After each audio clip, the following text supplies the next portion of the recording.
I don't want to set the world on fire. Well. Please welcome Looks Tom like we are Summerby. live. How are we doing? In your heart. I'm here, and In your white my privilege isn't heart, I going to save have you but tonight, okay, guys? one desire, and that one is you. No other will do. I've lost all ambition for worldly acclaim. Any government is to monopolize as much violence as possible in order for it to inflict it on as many citizens as possible. I've been on this like weird anarchist arc for a few months now. This is playing by their rules, exactly how they are written. I don't want to set the world on fire. I just want to start a flame. You're watching the Dog and Chicken Show. Like, share, subscribe. That's right. It's time for the Dog and Chicken Show.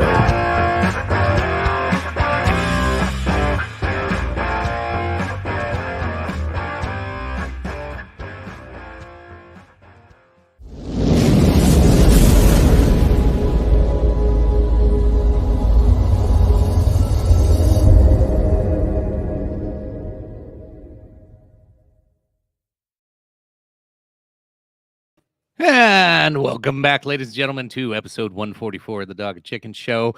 Shall issue. If you haven't heard, folks, we're going to tell you all about it, plus much, much more. We got updates on the Uvalde cops and how fucked up that whole thing is. Trump's DOJ got raided today. The Senate's trying to take some more. Well, we might have got a win on some gun rights, but, the Senate's trying to, fuck that all up. And then a good funny story to open. But without further ado, folks, I'm drinking some Buffalo Trace. No dog. We let the dog out to pee and he didn't come back tonight. Who? Yeah. Somebody let the dog out. So no Tony tonight. Hopefully he'll be back with us next week. He's got the kiddos in Adventureland. Come on over to Adventureland. Yeah. So only white kids in the Midwest remember that song. God, that's right. Were you a kid from the Midwest in the 90s? Yes. But yes. So, folks, I am just the man of the hour, the man with the power, the man that makes the other podcast cower, the prince and potentate of the political parlance, and the grand returning king of extreme. Yes, folks, it is the return of the king, Phil KOE. Folks, you can find me at KOE Nation on YouTube, KOE Nation on Twitch, and KOE Nation on TikTok. Oh, no stars night? Oh, you mean they're going to have to go to buymecoffee.com/bigbuckinempire to make me drink gin tonight? I don't have to worry about that at all, folks. Shucks. Nobody's going to. Now, what I am drinking tonight is, like Chicken mentioned, there's a reason for celebration this evening. So I decided, what the hell, pull out one of my personal favorites and an entrant into the 2022 bourbon tournament, William LaRue Weller. Now, if you want to see how it fares in that tournament, you're going to have to head on over to KOE Nation on YouTube and give a big old subscribe, because that's dropping down the pike just as soon as our rye whiskey tournament is done there, folks. But yes, Phil KOE, you know it's the place to be. And we are joined this evening by our indomitable, the one, the only, the man from Dad's Intergalactic, Intercontinental, and, to be frank, Interplanetary, the one, the only, Brendan from Dad's Worldwide. Thank you for having me on. As always, love being here. I'm glad your hair's getting back to its normal shape. Yeah. I missed the crazy dad hair. Yeah. Funny enough, on Father's Day, I had my daughter cut my hair, and when we got done, it's like, wow, I look like I'm in the Peaky Blinders. Okay, yeah, I'm gonna go with that. We're keeping that one now. Peaky fucking Blinders. Yeah. By order of the Peaky fucking Blinders. Like, oh yeah, great show. Fucking show. So yes, folks, we've got a couple of things to get into, and also a bit of a preview. Real quick on the hair thing before we jump too far ahead. The hair thing. So last night, so I'm on my little tour of South Dakota for work. I was in Spearfish, and there was I don't know, there's probably like 75 bikers there. Fuck you, Tony. I'm doing this with one screen. I'm running the chat, and I have to share the screen and control Phil. Fuck you, Tony. You didn't come back to the house after we let you out to pee. All right. Who left the back door Well, open? no, there we go. There we go. There's a scrolling banner. KW Nation on YouTube, KW Nation on TikTok, KW Nation on Twitch. I mean, they he wanted a scrolling banner. I gave him one. Yes, Justin, come produce for me. That'd be great. I have no problems with that. Anyway, so I'm in spearfishing. It's all bikers, and I try to dress professional for work and try to be clean cut all the damn time. But I'm a mouthy son bitch, and so I'm getting along with these guys. We're all having drinks at the bar, and yesterday was my birthday, so a couple of them bought me a shot or two, and we're hitting it off. We're having a good time. And then one of them sits down, and he's drunk as shit, but he's the funniest one, of course. Usually that's how it goes. And he goes, "I don't know if I like you." I go, I really don't care. And he goes, "I'm going to call you salesman." Oh, what the fuck? Why salesman? He goes, "Because your fucking hair. You just look like a salesman." Okay. And then I look over to one of the guys next to me, and his is called Big Dick, and another one was called Big Pussy. And they all have their badges on their cuts. I was like, well, salesman's probably like the least offensive thing you guys fucking came up with for me, so I'll take it. You don't trust me because of my haircut. Okay, if that's the worst thing about me, Cool. I'm in good graces here. Didn't call you a fed. So that's Yeah, good. At least I'm not Big Pussy. Yeah, that's what you called me the minute I got my haircut. It's like fed. It's like, oh damn it. I Were you do on a look U-Haul recently? I was Were you about in a to say, I U-Haul? do look like I should have been jumping into the back of a U-Haul and then being pulled out and handcuffed for show while they all wear the exact same brand new boots. Really something. Khakis, boots. Yeah, yeah. We won't get into that one tonight. But Phil, No, you have a surprise for later. Yeah, we won't get into that because we want to still be able to stream next week. But yes, folks. In an empire of lies, the truth can get you banned. But yes, we actually have a special guest coming at around 9:30. The one, the only, the 1110 KFAB celebrity, Nate Dallin. He is an immigration attorney out of Omaha, will be coming by the show at about 9:30 to give his analysis on the Supreme Court decisions and what does that mean for the upcoming decision tomorrow. So, and that folks, also means that I'm afraid of lawyers, and I'm gonna dip out at 9:30. But I'll be back. No, I have another engagement to take care of during that time. So Phil will be running the show all of a sudden when we get to my God, finally. Oh my I God. mean, no big deal. No big deal. Anyway, should we get into our first story of the night? We'll start lighthearted, of course. Yes, I think we should. Now, there we go. I changed the bottom little scrolly there banner, so it's got Linktree/Big Buckin and oh hey there, Andrew. How we doing there, sir? It's like Let's Go Brandon, but it's Let's Go Phil. Let's Go Phil doesn't quite have the same sting as Let's Go Brandon, I've noticed. But yes, thank you for joining us this evening, Andrew Satman. It has been quite a journey to make it back to this live event with all of you beautiful, beautiful people here. So, Chicken, what is the first topic du jour this evening? First one. Now, I had to go to Snopes because even Snopes has not denied this story yet. So, elephant reportedly returns to woman's funeral after trampling her to death. Yes, folks. An elephant trampled a woman to death.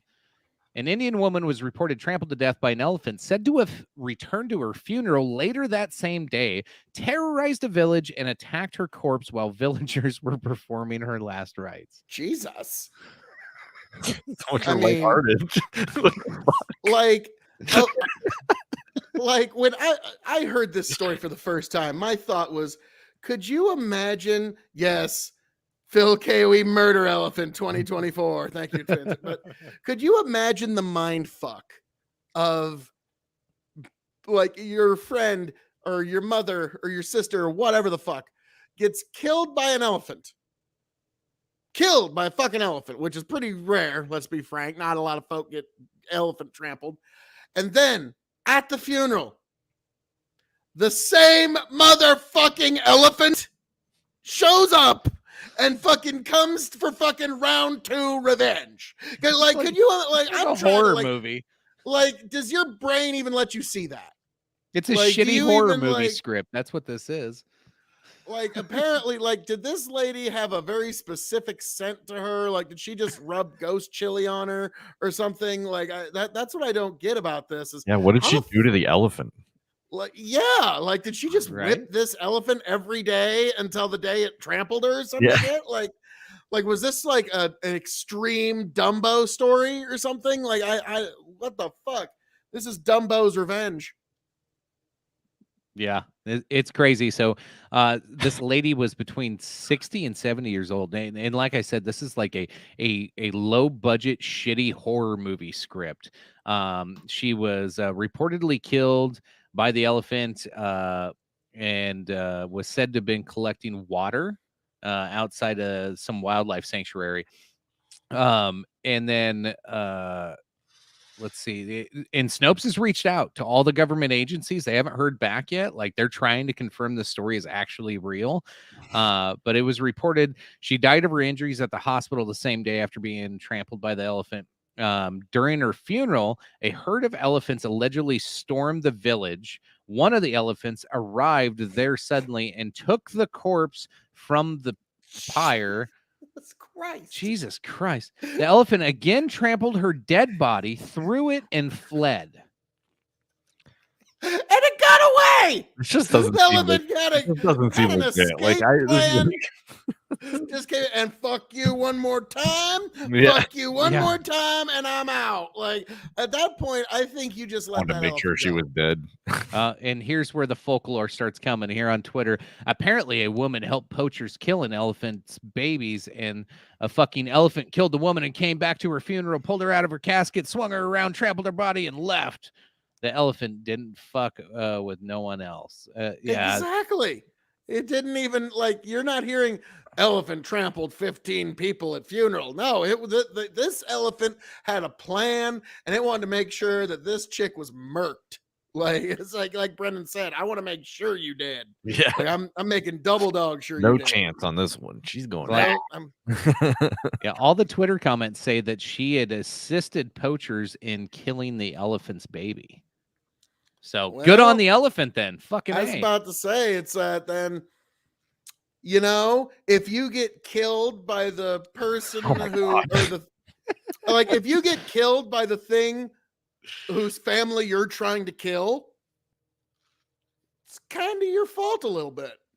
You know, the Like, I'm thing. sorry, like, you kind of have to call that fair game. Like, if you're like trying to kill a bear's Yeah. cub and the bear ends up killing you, the reaction, the normal reaction would be like, yeah, that's what happens when you try to do that.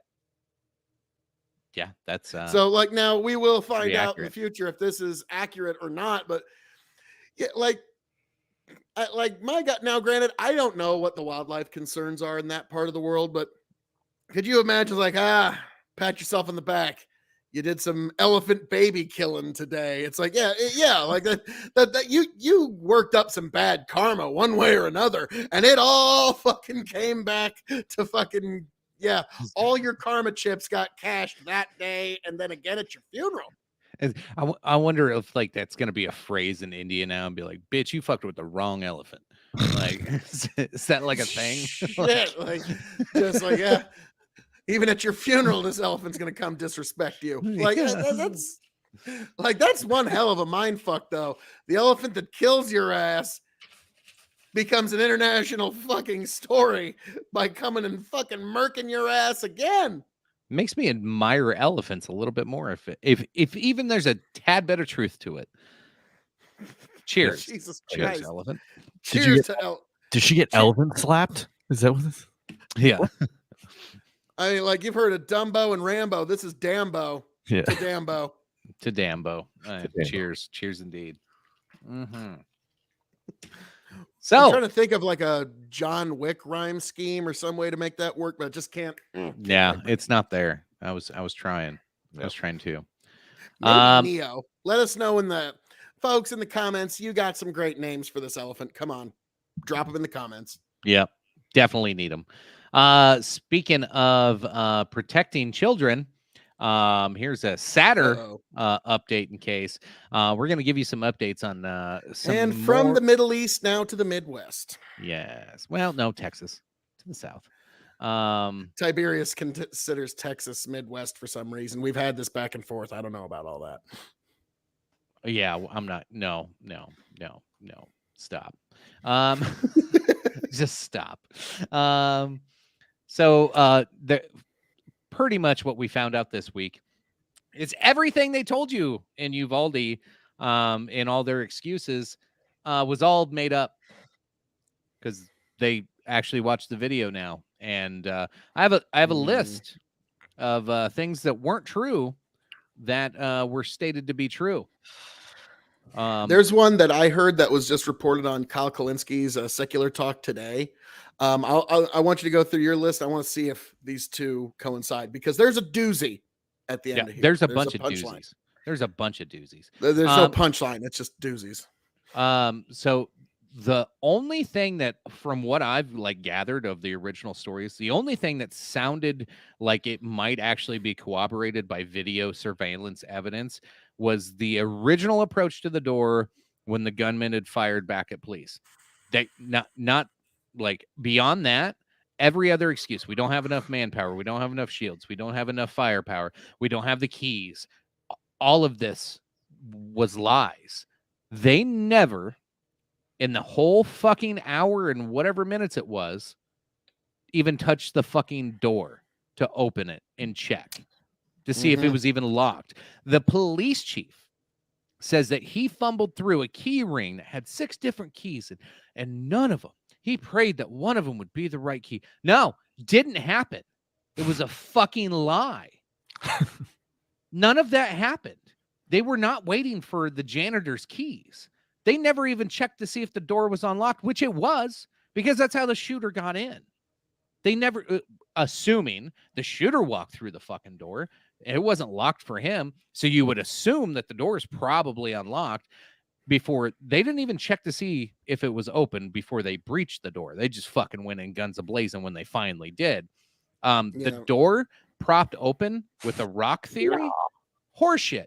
The whole thing was horseshit. The teacher, who ended up calling 911 and being one of the people to report it, she had unpropped the door. Somebody did leave a rock there, but she unpropped the door when she heard gunshots outside, called 911 and told them, hey, there's an active shooter, across from the school, and was calling it in. The lock failed. They blamed this teacher for propping the door open. We all heard the story. We all heard it several times. Yep. It was 4 days later, she had to come out and say, this is bullshit. I did not leave it open. I tried to shut the fucking thing. Yeah, it was reported just today on Secular Talk that the door was in fact unlocked. Yeah. So take that for what it's worth, but that we've got some major publications now starting to report that it was in fact unlocked, which is just bonkers to me. They had the firepower. They had the shields. They had the police, manpower. Once the shooters started shooting, there was police inside the building inside of 3 minutes. Mm-hmm. And it still took an hour. That long. So, I've been on some panels where people are oh, nothing's going to change. Bullshit, nothing's going to change. You're going to see a very different way, the way police departments across the country are organizing themselves and the way that they're being trained going forward, because that's going to be something especially from sheriff's departments. We just had a sheriff's election around here, and there was I asked you the question. I asked you the specific question of, no matter which person you like or dislike, which one would you trust more? Because one of them had a Dewey. Yeah. One of the people running had a DUI in running for sheriff. And then the other one's kind of an old guy, had been around for a long time. But which one would you trust in this situation? And that's probably who you should vote for. Well, that's going to be the question, and it's a fair question for any sheriff's election. You ask, excuse me, both candidates, if there's a school shooter, are you going to run in and try and neutralize it, or are you going to stand outside and wait? And unfortunately, that's a fair question. Like that. I don't understand why it's a question you have to ask. I mean, it is though. Unfortunately, because of this particular case that we're talking about here, this is unfortunately what No, but it even happened in Parkland. But no, I agree with you. Like I'm just saying, like it shouldn't have to be asked. Like if you're in law enforcement, you should be ready to take a bullet. Yeah, that was the first day of my Border Patrol orientation. The chief of that sector walked in that room and said, "You need to know that you may take a life, and then you also may, in the same instance, you may also die like this. And if you are not okay with this, then you need to leave." Yep. That's day one orientation. Yep. They show us a bunch of videos where Border Patrol agents are, shooting guys, or, or law enforcement is, getting shot, or, so I don't know if they want to like fear, but they basically try to scare you into being like just walking out. Yeah. Are you ready to take a soul? Yeah. Yeah. And it makes you think. But I took active shooter training while I was still a Border Patrol agent, and when there's an active threat, they teach you go to that threat. They say ideally you wait until there's 3 people so you can get in a stack formation and you can move in and actually be safe about it. But I mean, I don't know. And it's funny you mention that, because within 3 minutes there were 3 officers and on one scene. shield, and 2 more shields showed up within 10 minutes of that, and 5 minutes after that 2 more shields show up. They had shields are a convenience. That's like just not necessary. I mean, like that again, like that's nice. Well, like if you're gonna like breach a door and don't want to get shot right away, like I get it. Like it makes sense. Oh no, again, it's great to have, but like it's not necessary. What we're finding out is that the police that day spent far more energy keeping the parents out of the school, arresting parents, tasing parents, pepper spraying parents, cuffing parents, spent far more time on them than actually dealing with the shooter. Now, a lot of people are saying, well, what if the parents came in and they ended up making like basically a death corridor? Basically, you turn it into a death trap where parents are running down a hall and they get like, well, let me ask you, everybody within the sound of my voice, what roll of the dice would you rather take if this was your fucking family? Maybe I'll eat a few fucking bullets so somebody's kid doesn't fucking have to. I mean, like that's the insane calculus that these parents were willing to make. And some did. Yeah, some did. And this was actually a really unfortunate story. What was that gal's name? We talked about her on here before. She went and saved her kids. Phil, go ahead and tell what the fucking police tried to do to her. Her name at the moment, but the woman who actually went like in, Angel Rivera or something. You're very close, but she actually got cuffed by police. Talked one of them into uncuffing her. She basically just bolts for it, gets into the school.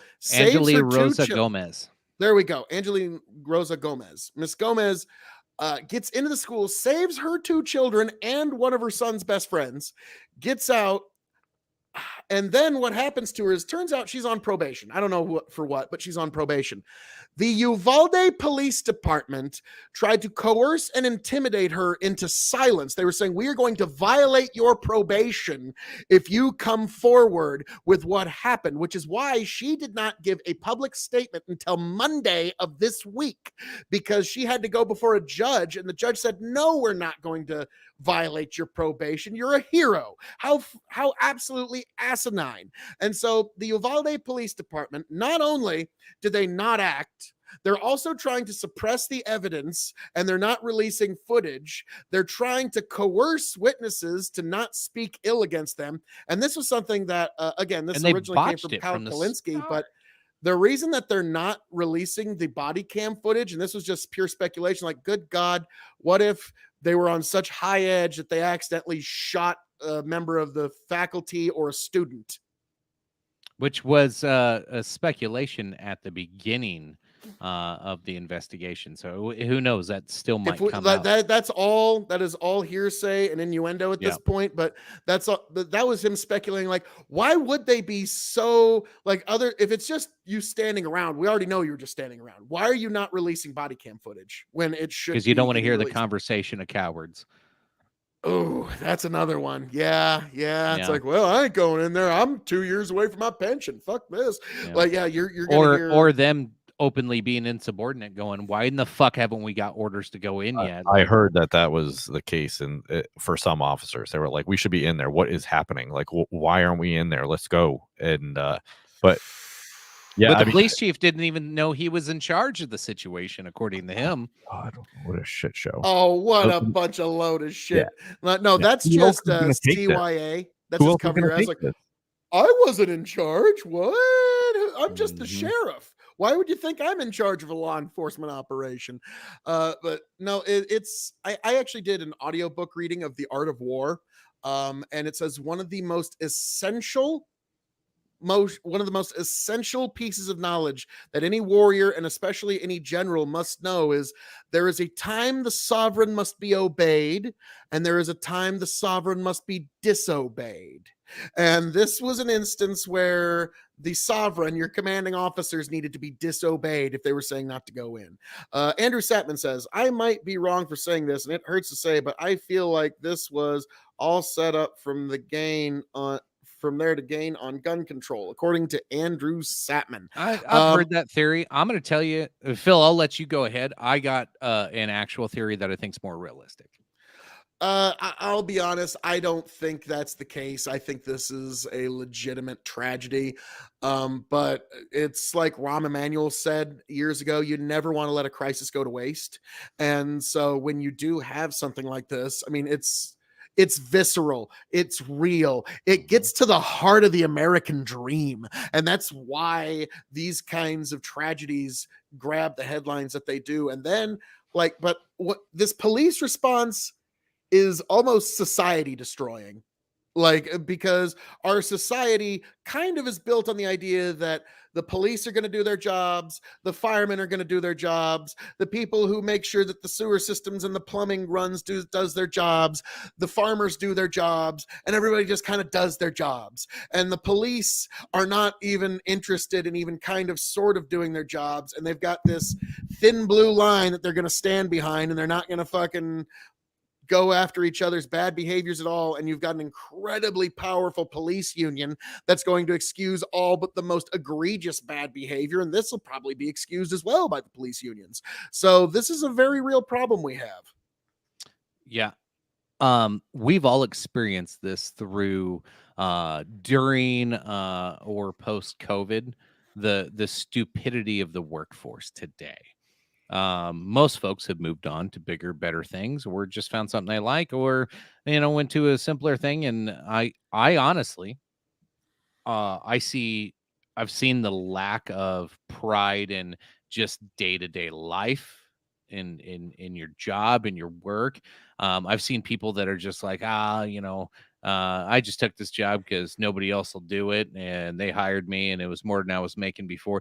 We're hiring unqualified people for jobs that they have no business doing. And that, I think this is like an accumulation of a bunch of those things. The police or the sheriff that got elected in, he was like a fucking dispatcher. He was never on the force. Like, he was never out in the field. He was never driving around. He was never confronting people.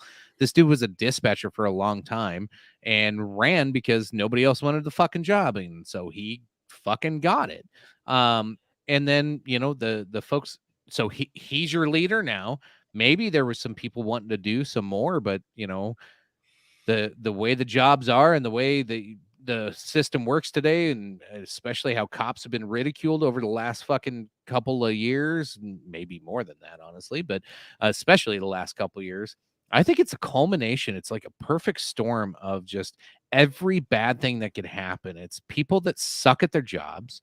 The people that don't suck at their jobs are fucking like, Jesus Christ, like, if I do anything wrong here, I'm gonna fucking end up on the goddamn CNN fucking headlines being called some MAGA fucking guy that's, going to be demonized and turned into the next fucking, kid wearing a MAGA hat getting yelled at by some dude beating a drum. Like, it's a culmination of our culture. We have allowed all of this shit to happen and just ruin the basic institutions of our smallest towns and the people that fucking like are supposed to be there to help each other and say, hey, fuck this stupid guy that got elected. Is like, there's still towns that'll do that. Most towns, I'd say probably like 5,000 people and under are still going to be like, no, these elected guys are fucking idiots. Here's what we're going to do. We're going to fix this problem. But you start getting around too big of groups. I've lived in several different sized towns, and like 10,000, it's too many people.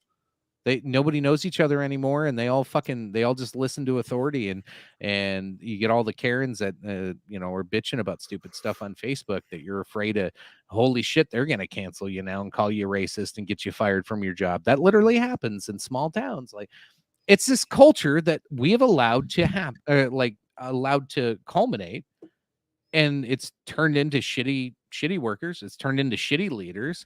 And nobody's accountable to themselves anymore. They're all just fucking walking around on broken glass all day, trying not to get a deep cut. That's literally most people that I know are just doing that and trying to get through the next day. I'm stealing that metaphor. That is beautiful. Just walking on glass every day, trying not to get a deep cut. That is artful. That is postmodernly horrendous. But also, Brendan, I wanted to kind of posit something to you. This kind of shows just how Midwestern me and Chicken are. It's like 10,000 people. That's way too big of a town. That's a huge city. And Brendan's like, yeah, in the Northeast, I think they'd call that a village. I think 10,000 people. Like, that's, I don't know. Like, Maryland's biggest town's what, 50,000? Is it really? Yeah, outside of Washington, D.C. Yeah. It's either that or West Virginia. But like a couple of those states don't have big towns. Zombie Batman was saying how much he just missed the Phil Reno. It's been quiet around. Well, I know. Don't worry. Your life of tumult and chaos without the King of Extreme is now ceased, and now I am back here to give you the nourishment that is the animal magnetism of Phil KOE. Your soul is now more nourished than it's ever been. Damn it, Zombie. Don't give him a platform. Brendan, what are your thoughts on the Uvalde updates? What, like, you and me are in the same mind on a lot of this shit. Yeah. Like, what are your thoughts today? Like, what's changed? Well, I mean, I'm trying to put I'm trying to put myself in their shoes. The police officers, right? Like, you get there and it's really hard, because I want to believe that if I got on scene, then my training takes over and I don't wait. I just go straight to threat, but then I'm also kind of a rule follower when it comes to, like, your commanding officer said, no, you got to wait. Like, we're going in, don't worry about it. You have to wait. Yeah. If you don't follow procedure, one of your fellow officers could die. Yeah. And then you're going to get blamed, and then discipline, and then blah, blah, blah, blah, blah. So, like, there's that. But man, after, oh man, an hour. Come on. Come on. It's wrong. So the border czar. Yeah. Yes, Brendan Roy for the border czar. The Canadian border. Yeah, that's the one we're nice and easy. Nice. But like, I think that what you're gonna see going forward is a lot more people disobeying that particular order going forward, because they've seen just the shit that they're going to get otherwise from the rest of their community. Like, they're basically like, well, guys, if we stand here for another 15 minutes, our lives as we know them are pretty much over. Like there's that very real reality that every officer that's in that situation, like, yeah, if we stand here more than 15 minutes, our lives are pretty much done. Like, our families are going to stop talking to us. Our spouses are going to divorce us. Our kids aren't going to want to associate with us anymore. Our friends won't take our calls anymore. It's pretty much going to be done as we know it. Yeah, and that's the other thing. These guys, most of these guys, Uvalde police officers, at least, they had kids in the school, and damn well. Oh, they got them out. Yeah. Oh well, yeah, yeah. And you know damn well if they knew other kids too. Like to me, like my heart just like tears up even thinking about it. Like I mean, my kids don't even go to my local school, but if something happened, I geez, I would be there in a heartbeat to help, do whatever I can. You know, like it just it blows my mind that they were there within 3 minutes, guns blazing or not blazing, guns out, and they had a shield and they did nothing. They had their safeties it's on. inexcusable. Like especially at this day and age, like it's not like an active shooter in schools is new. Columbine was in the 90s. Parkland just happened not too long ago. You know, and that guy, had he gone in and confronted him and maybe killed that shooter, would have saved countless lives. I mean, insane that that guy just sat in his vehicle and did absolutely nothing. And this is tantamount to the same exact thing. They you know, they didn't sit in their car, but they just stood out front and waited. I mean, what's the difference? Well, that was another one of the things we found out this week is the resource officer that first confronted him supposedly, then we were told that he was never there, and then we come to find out that he was somewhere else, heard it come over the scanner, hauled ass to the school, drove right past the shooter right before he walked into the building. Oh no. So like, okay, so but that was another one where we've heard 3 different fucking stories on this. It's like, how many more are we gonna hear? And all of these reports are coming from the state officials. Like, did they not watch the fucking video until now? Now we're starting to hear what's really happening. Like, this is the fumbling 6 keys. Fumbling 6 keys. That's a fucking interview done by the fucking sheriff. Bullshit, dude. Nobody even jiggled the door handle. Fuck off. Like, I don't know how these people sleep at night. So how you the leaders in charge? Like you're lying. Like how you keep your job? Like you can't. Like you're gonna be. They call it giglioed. It was a case where you basically you can't lie. You can't. You lie in a proceeding or you get caught lying. You pretty much can't be a witness to any case ever. Mm-hmm. Like so, how are these people ever going to be effective law enforcement officers? They can't charge a case ever. Any one of these people. You know, like I mean, this is like they're no longer effective law enforcement officers because I mean their own communities is gonna be like, they fuck weren't you. then. So like and so like yeah, could you imagine like if one of those guys pulled you over and you knew who they were? It's like fuck you. Like it just I'm rolling up my window and I'm driving away. Fuck. Oh, you. you're the one of the guys that let a bunch of kids die. What do you about to say, like, are they effective law enforcement? Like, I would be shocked that they were still effective men at this point that are even capable of having anything remotely close to an erect penis going forward. Like, so that's a completely different. And yeah, all y'all out there that day that were wearing cowboy hats, take them off. You didn't cowboy up that day. But Heather says, we live in a darned if you do, darned if you don't world. If the police ran in there and did what they had to do, there would have been someone saying they did it all wrong. It's been a hard 3 years for cops. They are walking on eggshells too. From Heather. Thank you for the comment. And unfortunately, sad but true. Yep. Zombie Us Canadians are trouble. Yes, you are. Unlimited snowballs. You Is that a euphemism for no? They convince themselves they're doing good, but just like your Canadians and your Trudeau, Trudeau, you don't need guns to defend yourself. Oh my god! No, chicken, don't talk too much shit about Trudeau. He'll shut down either ours or Zombie Batman's checking account if we talk too much shit on him. So we love Trudeau. We love you. You're great. You're great. Winky face in a video game. So yeah, I'm gonna say the final word on this is, anyways, for me, anywho, I think you're going to see a vast change in how police departments organize themselves going forward, and it's going to be fascinating. The next sheriff's election that comes up anywhere in the nation, someone's going to ask the question that Chicken first arose in our side conversation.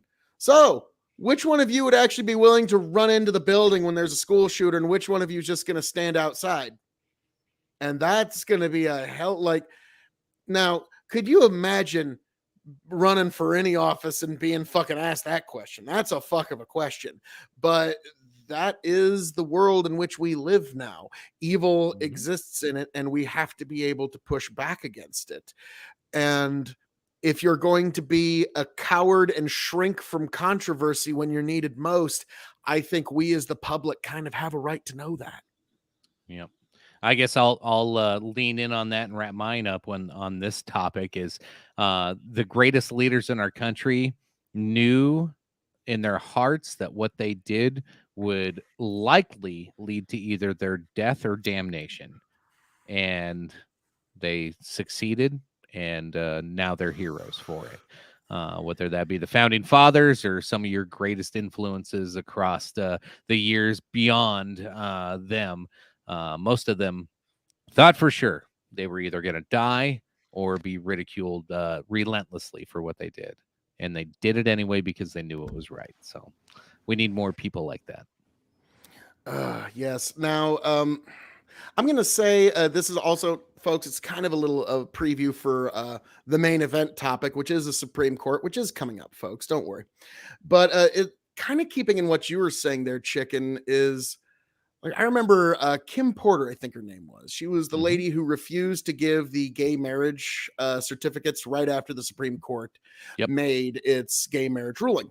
Now, I suspect you're going to see something similar with Second Amendment cases going forward, where even after the ruling, there's going to be some pushback. But this is just something that I've often thought about. Like Kim Porter, the decision that she made, I don't personally agree with it. I don't think it was not the stance I would take, but I have often thought that our nation would probably be a lot better off if our elected officials actually had principles in which they believed in so firmly they would rather be arrested and taken to jail rather than violate them. So as much as I disagree with her personal stance, there is something admirable about what happened there. So, and I wonder if we're going to see similar things with a couple more Supreme Court rulings that are coming down the pike. But that's to give you a little taste, a little preview of what's coming up, because we should be getting joined here before too terribly long by a guest. But in the meantime, anything you want to add to that, Brendan, before we jump to the next topic? Yeah, as far as Uvalde goes, I mean the just awful, but the I did want to say something about the locks on the doors for schools. Yep. Like, you have to, if those are in the unlocked position, some of those are really a pain in the butt to lock. So if that door was just straight up unlocked and she tried to close it and unlock, and that gunman is like at the door, I mean, what do you do? So in that respect, sorry, I wanted to get that out there, but no, it's awful. I feel like they should have been trained at this point.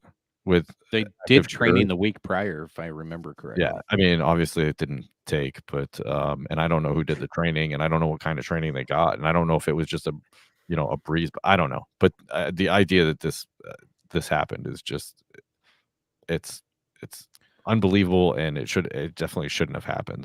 They're I mean, and then there's no confidence in this police department. How are they all not just fired at this point? Like you said, people are just going to ignore them no matter what happens. They're just done. They're absolutely done. Yeah, I'd be as men. Yeah. I'd be doing whatever the fuck I wanted in that town right now. Yeah. Well, I was about to say, like, say one of these officers that just stood out there for an hour was like one of your buddies that you played poker with. You inviting him to the next game? No. Yeah, exactly. God, no. Grow the Farm Up says, KOE Chicken and the Mr. Roy all in one stream. I'll get my pen and paper out. Love bucking. it. Good to see you, Grow the Farm Up. Yes, thank you. Next story. This one kind of slid under the radar with some of the news that got released today. But I found it important because, we haven't talked about the potential pushing for a civil war. But I think this is one of those ones that kind of brings it back up as a potential issue. So FBI raided Virginia home of DOJ official and Trump loyalist Jeffrey Clark. Now, if you don't remember, Jeffrey Clark was going to take over for what was God damn it, Barr. He was going to take over for Bill Barr when he stepped down. Trump was going to try to push Clark through and try to push the whole election shit. So anyway, left him in the streets in his PJs for hours before January 6th hearing into mass resignation threat over Donald Trump's plan to name him acting attorney general.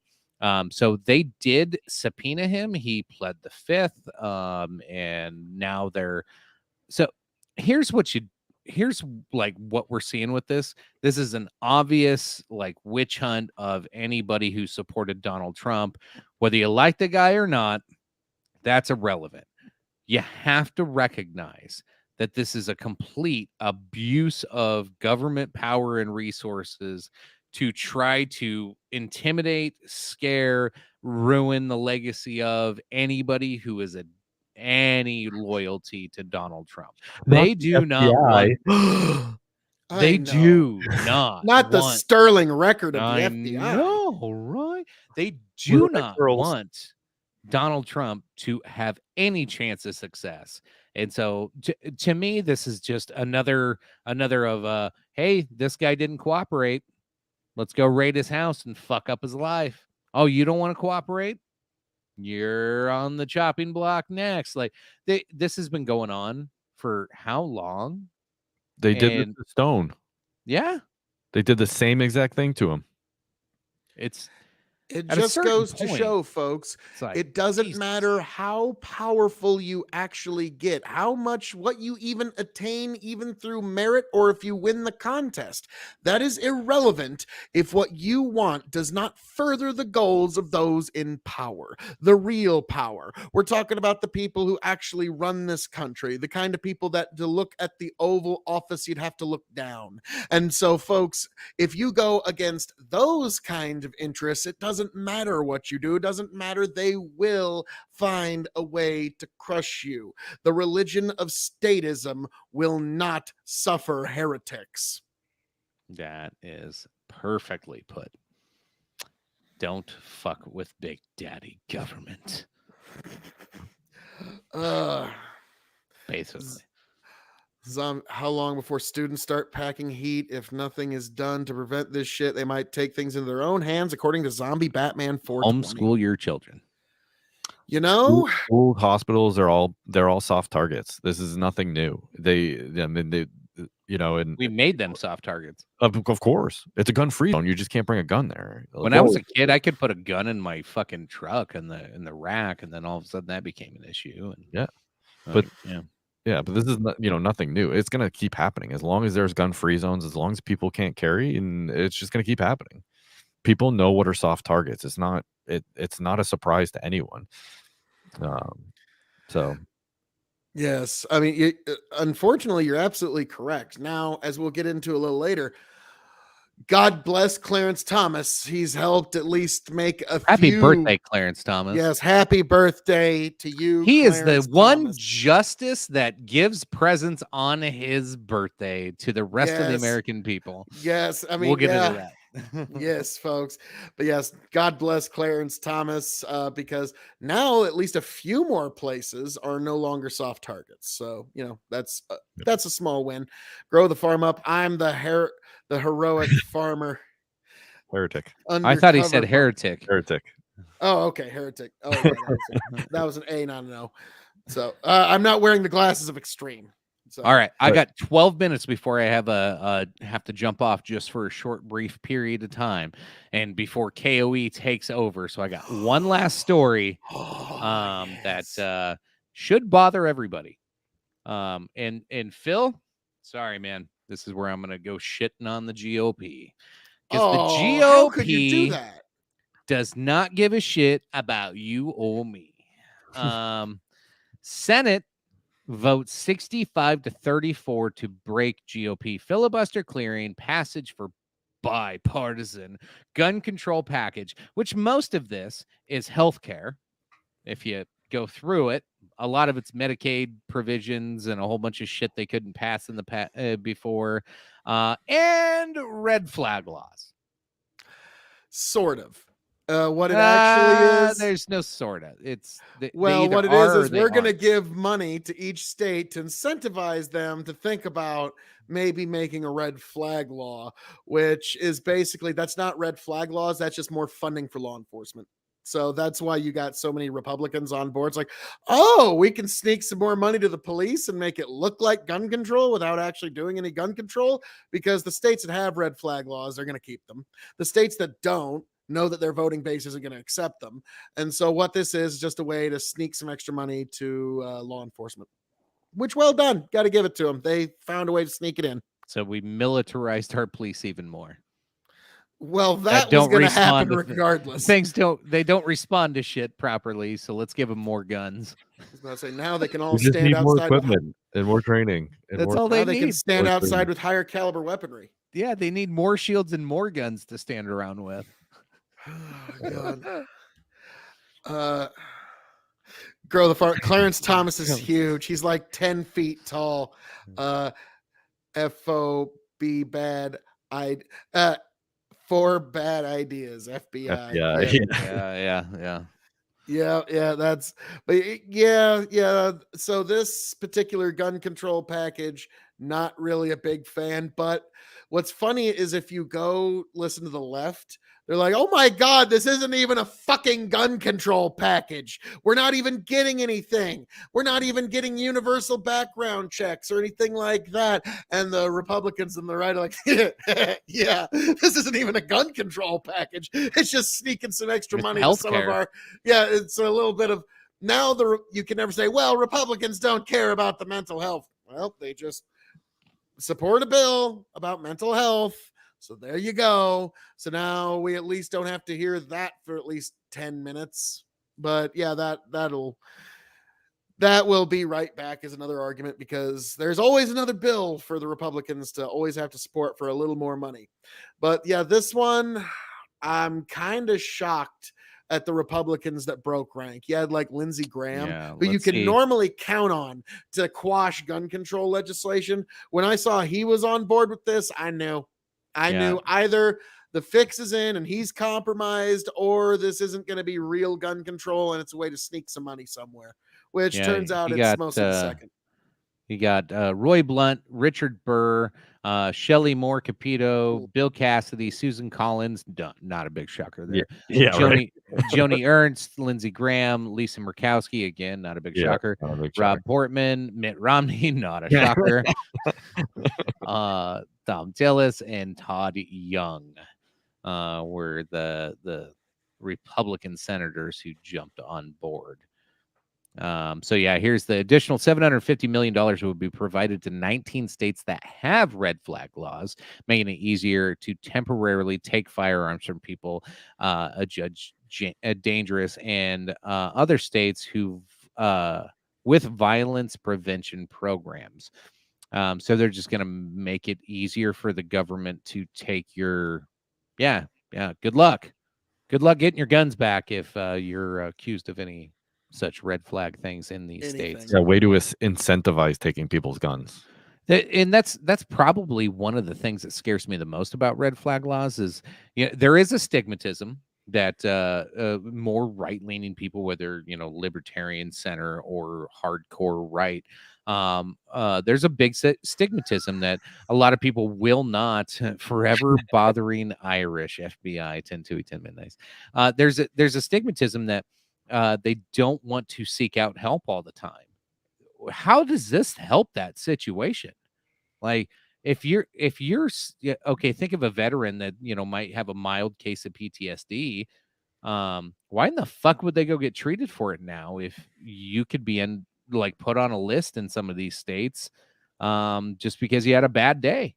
And then they come take your guns away, and then you have to pay how much money in fucking legal fees to get your shit back and clear your goddamn name. Like, how the fuck is that okay? Just straight up retribution. Someone just reports you because you have a bad day with an ex-girlfriend. Yep. Boom, done. Yeah, exactly. Anyone here ever date Amber Heard? No, actually, it was a TikTok I just saw today. It's like, believe all women? That's the dumbest thing I've ever Amber Heard. Waka waka. But real yeah, quick, I've actually. I'm Oh, go I'm ahead. gonna jump off and All jump right. on my other call. It's Then on that me. means Phil, I temporarily hand you the crown of the Big Bucking Empire. Oh yes, Brendan, my pray. 1,000-year reign of darkness. Oh, hey, Chicken. I pray for your soul, Brendan. I love you. I hope to see you back here, happy, healthy, none the wiser. I just stole that from Phil. I know. Hey, All that's right. my line. Hopefully, I'll see you in like 15, 20 minutes. Hopefully. Cross fingers. All right. Be back. Peace out, yo. All right. So, and probably like within a minute or two, Nate Dallen's going to be here, or he won't show up at all. One or the other. But Yeah. we'll see. I'm Fair pretty enough. sure he's going to be here, but we'll see what happens. But the red flag laws, I've actually been having quite a bit of back and forth with Cypher about this on, he's from Crowdsourced Politics and also occasionally on the Mask Off podcast. Interesting fellow. And he's very pro red flag laws. So you can about imagine we're like oil and water on this. And to me, it's red flag laws violate our very notion of due process. It also takes rights on mere accusation. So it also violates our notion of innocent until proven guilty. And also it shifts the burden of proof onto now the person who is accused, who now has to prove that their thoughts are up to state standards and regulations. And it also violates our notions of prior restraint and the idea of pre-crime. One law that can violate so many norms and so many rights with one fell swoop should probably be given a little more thought than just this feels good knee-jerk legislation. Yeah. This is really what it is. It's just it hits you in the emotion, hits you in the feels, right? Like we're stopping it. We're going to stop it, which it really does nothing. Same thing in New Hampshire. When I was a Border Patrol agent on the northern border, we were also backup for local PDs constantly. And a guy got a protection order against him. I got called for backup. I went to his house while the officer collected his firearms, because he got a protection order against him because his girlfriend attacked him. No joke. He had a bite mark, teeth on his cheek, both, upper and lower. So we're taking his right to defend himself away. And he was the one that was attacked, but she filed the protection order first. I've never felt so more gross in my entire life. I kind of knew the guy. I felt bad for him. But he put himself in a bad situation. But that doesn't change the fact that he didn't do anything wrong. He didn't hit her. But this is the same exact thing. She just accuses, if she, and instead of just a protection order, all she has to do is accuse him of something, and that's it. It's done. Yeah, an accusation is not evidence, folks, because I know it's going to be hard to believe, but people lie. What? Kind of a lot, even. And people will lie if it suits their purposes, whatever those purposes might be. And we got Grow the Farm Up saying, is that KOE or Peaky fucking blind as well? 2 for peace, 4 for armistice. Let's get on with the fucking war then. Yep, I fucking love Peaky Blinders. Great show. Definitely need to check it out. But definitely check out KOE Nation on YouTube first. So now we are getting to that time, and I think it's time to address this. It's the main event. We don't have the main event attraction here in Nate Dallen here yet. And if he shows up, that'll be great. If not, is what it is. But today, Clarence Thomas, you beautiful bastard, you son of a bitch, you fucking did it. You fucking did it, Clarence. You got us the Second Amendment win that we have been needing, we've been wanting, we've been desiring for 30 fucking years, and you fucking did it. You beautiful fucking bastard. Yes, folks. Shall issue is the law of the land in these United States. We didn't quite get the constitutional carry that I was hoping for, but come on, That's the thing of contract negotiations. If you're trying to get to the moon, ask for them to get you to the stars, and they'll probably get you at least halfway there. So yes, this was a big win. New York, California, you don't get to tell your citizens which amendments to the Bill of Rights they get to pick and choose from. You don't get to say, well, we'll let you have some Fourth Amendment rights, but Second Amendment rights, no, those are yucky. Those are icky. First Amendment rights, those need to be curtailed a little bit, I'm afraid. Nope. The Bill of Rights applies to all American citizens, and American citizens were having their rights denied, and Clarence Thomas slapped them the fuck down hard. And it was quite the decision. Now, God, family, country, Clarence Thomas, U.S. Yes, God, family, country, and Clarence Thomas. That actually is a great way to think of that. But I actually have some of the opinion here. But before I get into that, Brendan, yes, what sir. are your thoughts on this amazing miracle that happened today at the Supreme Court? This decision of decisions. Surely you are as enthused as I, correct? Yeah, I mean, I'm happy that someone gets to defend themselves, but as we've discussed, I don't think it came around the right way. I don't think they made the decision right. I don't think they made the right decision the way they made it. But yeah. The Bill of Rights, actually, the first 8 amendments were actually meant restrictions on only the federal government and not the states. So I think it should have been argued a different way, but from the get-go. But what do I know? But yeah. Well, I just find that's the originalist argument, and that's the Constitution, going all the way back to the Constitution, where the framers basically ratified it, and that was their intention, was to limit the federal government and not the states with the Bill of Rights. Well, it's just fascinating that I found somebody that disagrees with this decision, but from the right, which is like, I didn't think I was going to find one, and I did. And it's like, because like when I'm talking to like attorneys and such, they're saying this is an originalist magnum opus. Yeah. This is an originalist wet dream, just the way that Clarence Thomas was able to construct this decision to really not allow much wiggle room for gun control at all. And actually, because of this, you're very lucky, Brendan. Ooh, here we go. The glasses of extreme have come on. Yes. So I would say it's an originalist argument if you believe that the 14th Amendment incorporates the first 8 to the states, the first 8 amendments. Now, that can't be an originalist argument because it's simply that's a post 17th, 18th, 19th century decision amendment. So you just, or really post 19th, right? So it can't be an originalist argument. Well, my contention, and like I was saying in our earlier discussion, it might be like a slippery, Harvey Specter Suits answer, but it also does kind of hold that.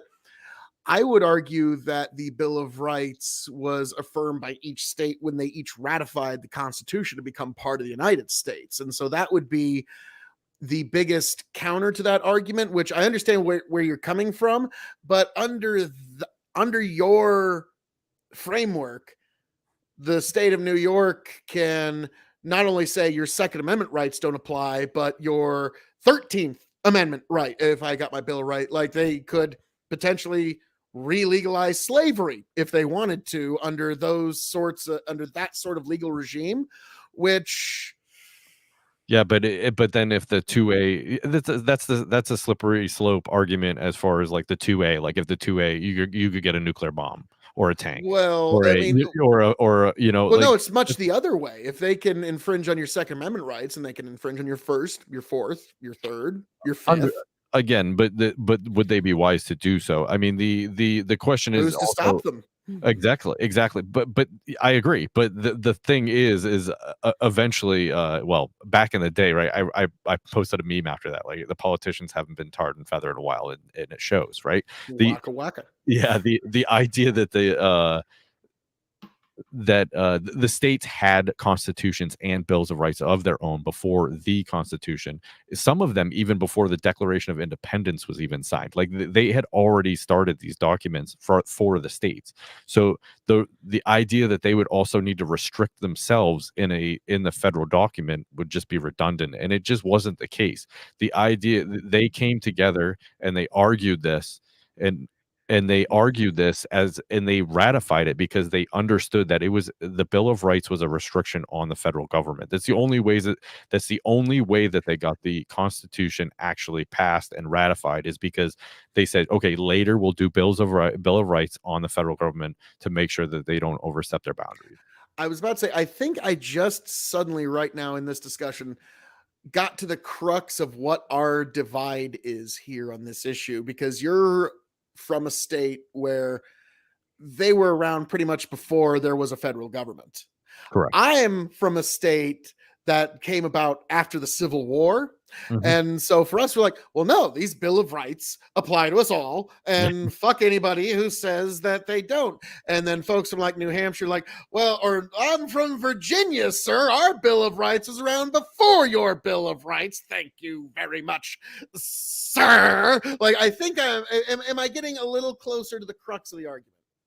Well, yes. I mean, I would say that's accurate, but also the crux of my argument is that the founders ratified intending for these documents to be restrictions on the federal government and not so much the states. There are prohibitions to the states, and those are spelled out in the Constitution. They can't make treaties with foreign powers. They can't do certain things. That is actually spelled out. And there's a reason it's spelled out, is because the first 8 amendments only apply to the feds. And actually, Barron v. Baltimore, I looked it up earlier, pre-20th century, the Supreme Court flat out said that 1 through 8 only applies to the federal government, period. And then all of a sudden the 14th Amendment happened, and then all of a sudden, they started getting decision, where, I mean, even now on the 3rd Amendment, there's nothing decided to by the Supreme Court, so it's only the ones that are convenient for them and where they grant themselves more power, which is what the 14th Amendment did. They basically just took a huge power grab. Yeah, and that's the supremacy clause, more or less, and that's the one that basically says, fuck all y'all states, you're all subservient to the federal government, which in a way, like, I understand what you're getting at, but to be frank, these Bill of Rights, even in the territories, were understood to be something extended to all American citizens. So even before there was even statehood, this was a very hotly contested issue. Like Tombstone, Arizona. Nebraska was its own territory. It had its own country. You're telling me that it didn't have an organized government at all? It didn't have any type of charter. It didn't have... Actually, that was one of the big appeals to gaining statehood, is that you actually had the full protections of the U.S. Constitution. And that was one of the reasons. You ever seen the movie Tombstone? Yes. Tombstone, Arizona was at the time a territory, which was why they got away with the whole, you can't bring your guns in town, which ended with the fucking battle at the OK Corral. So having statehood gave you these full protections, which is one of the big appeals that was one of the reasons why areas wanted statehood. So no, we actually didn't have a constitution in the Nebraska territories. It was very wild, and there was not a lot of access to courts, which was one of the reasons why there was such a big push for it. I'm sure it was better off that way. So okay, sorry, go ahead. I was just going to get a couple of comments here. Yep. Grow the Farm Up says, we live in a representative republic, not a democracy. People that say we live in a democracy misunderstand the Bill of Rights. Goes back to the Magna Carta. Yes. Heather, I think Bill of Rights is written in a very different time and needs to be re-looked at. Jefferson might agree with you. Grow the Farm Up. Nebraska used to go all the way to Oregon when it was called the Nebraska Territory. Check it. Yeah. We used to be a lot bigger. But yeah, we had no real constitutional protections at the time. So Excuse me. So I think that is kind of one of the big divides, because out here in the West, statehood brought with it actual constitutional protections. There was no constitutional protections in the territory days. It was very, like, people didn't die nearly as much as you thought they did in the Wild West, but it was still very wild. Yeah. But then Nebraska did end up doing a state constitution, right? Yes. After and do they have a Bill of Rights? Yes. But it's all basically the same as the United States Bill of Rights with some slight variations. The Bill of Rights is based off of most of the states that already had bills of rights. Like, that's the point. Like, the states knew exactly what they wanted because they were already protecting their citizens. So don't get me but wrong. They didn't make these Bill of Rights to stop the government from doing anything to the states. They didn't make these Bill of Rights for the Second Amendment so that the state would have the right to arm itself. These were individual rights that were being protected from the government so that the individuals could still enjoy them. The freedom of speech was not so that the state of New Hampshire can say what it wants about the state of Connecticut. It was so that citizen A in Connecticut can say what he wants and citizen B in New Hampshire. It's these were protections that were guaranteed to every American citizen.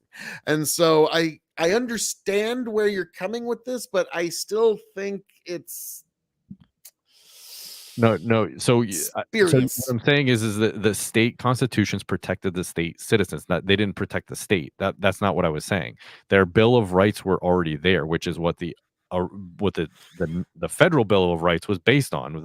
Most of those states that already had constitutions, that already had bills of rights, this is what they were using as basically a platform to write that constitution. And, well, not really a constitution, but the Bill of Rights. So this is what Virginia was asking for. George Mason would not approve the ratification of the Constitution without a Bill of Rights. He flat out said no, because he believed that there was going to be a federal overreach. There was going to be a huge central power. There was going to be an absolute. I mean, they were just going to take whatever they wanted. It was just the president was going to be it was just going to be a king. Well, I mean, little did he know, it didn't matter. The Bill of Rights didn't do anything to protect us from that, did it? I'd say we're pretty close to that. Yeah, and at least they kind of sort of give up power. Yeah, kind of. But so that is why what I'm saying is the founders were concerned with what the federal government was going to do and not the states, because the states already had their constitutions. They already had a framework for government. They already had a framework for their own Bill of Rights. So they didn't need to prohibit themselves. They were already doing it. So the federal Bill of Rights was a restraint for the federal government and federal government alone. And that's my argument. The states were already doing it. They didn't need to do it again. That wasn't what they were concerned with. I understand the argument, but it's just, to me, it's just like something just seems sort of wrong with it, because they don't say it's the right of the people, which means it's individuals. It's not a restraining the federal government from what it can do to the states and such. So these are rights that each individual is imbued with. And to me, they ratify it and affirm it when they ratified and send and accepted statehood in our government, to me. So I understand it with the understanding that it was a restriction on the federal government. You're just saying that they ratified it because they believe, which is affirming it, which includes the Bill of Rights. Yeah, well, no, okay. Well, that's two different things, because the Bill of Rights was ratified after the Constitution. So and that was actually legislated through. Yes, but they understood that the argument was that we're saying that they did ratify it. Yes, the states ratified it. However, they believed it to be a restriction on the federal government, which is why they ratified it. If they had known that it was going to be a restriction on the states, I think it would be a completely different argument. Yeah. I was about to say, like, the right of the people to keep and bear arms shall not be infringed is pretty plain. Like, if they thought this was going to be some, like, well, it's not going to stop us states from doing what we want to our citizens, they probably should have read it a little closer, because it's explicitly a document that protects the individual rights of its citizens. Okay, but if you're told, right? If you're told, now, hang on, stop the presses, because this argument, I want some other ears to hear it, because, folks, we are joined here this evening by a true 1110 KFAB celebrity. He is gracing us with his presence, and he's so kind, he's not even charging you a retainer fee. An attorney so good that if he had been hired instead of Rudy, Trump would still be at 1600 Pennsylvania Avenue signing executive orders over you and me. The one, the only, Nathan Dallin, welcome to the show, sir. Phil, I'm not worthy of your praise and your intros. I just want you to know that. Oh, you're more than worthy. Welcome to the show, sir. Welcome.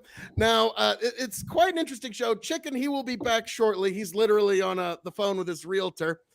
We got Brennan here, and I had to bring Brennan here because he's the one person, and I figured this would just be too fascinating for you. I found somebody who has an objection to this Supreme Court decision from the right. I love it. And so, wow. He says didn't go far enough. It's not even close. It's a travesty of originalism. And I'm just like, wow, you're coming on. You're coming on, motherfucker. This is Brendan Roy. I think the two of you have met briefly on a previous show. He's I think I was just in the comment section yelling at you. That was okay. Yeah, he's a former Border Patrol agent. And we gotta talk. You and I have things to talk about. That's not the topic of the evening, but we've got things to talk about. And you can turn your mic up a little lawyer, bit. Yeah, I know. I'm one of those evil guys who tells all those people what magic words to say at the border. So you've got to give them those incredible fear interviews. It's really to tell people those magic words, could you turn your mic up just a little bit, sir? Oh, sorry. I've been having problems. I think my children have broken this somehow. I don't know how to turn this thing up. I think that they stepped on it. So here, I'll just have to eat my mic. Can you hear me better now? Oh yeah, we hear you much better now. Yep. Okay. So yeah, I'm just going to have to be eating the mic, which is fine. I'll just be right here. We have mentioned the fact that you're an immigration attorney and one of the finest legal minds in the entire state of Nebraska, bar none. Now, Brendan, you're going to love this. When I am elected president in 2024, Nate Dallin's going to be my first nominee to the Supreme Court, and he's already declined it, which is what makes him perfect. Absolutely so it's not. No, I don't even want to be here. Why are you asking me questions? Stop it. And somehow Mitch McConnell still gets him through with 51 votes. And so now it's like, he's sitting at the Supreme Court. Why am I here? Stop this, please. Yes, it'll be perfect. But yes, so Nate, being in the legal profession, this has been quite a week to be in your particular profession, just in general. Yeah.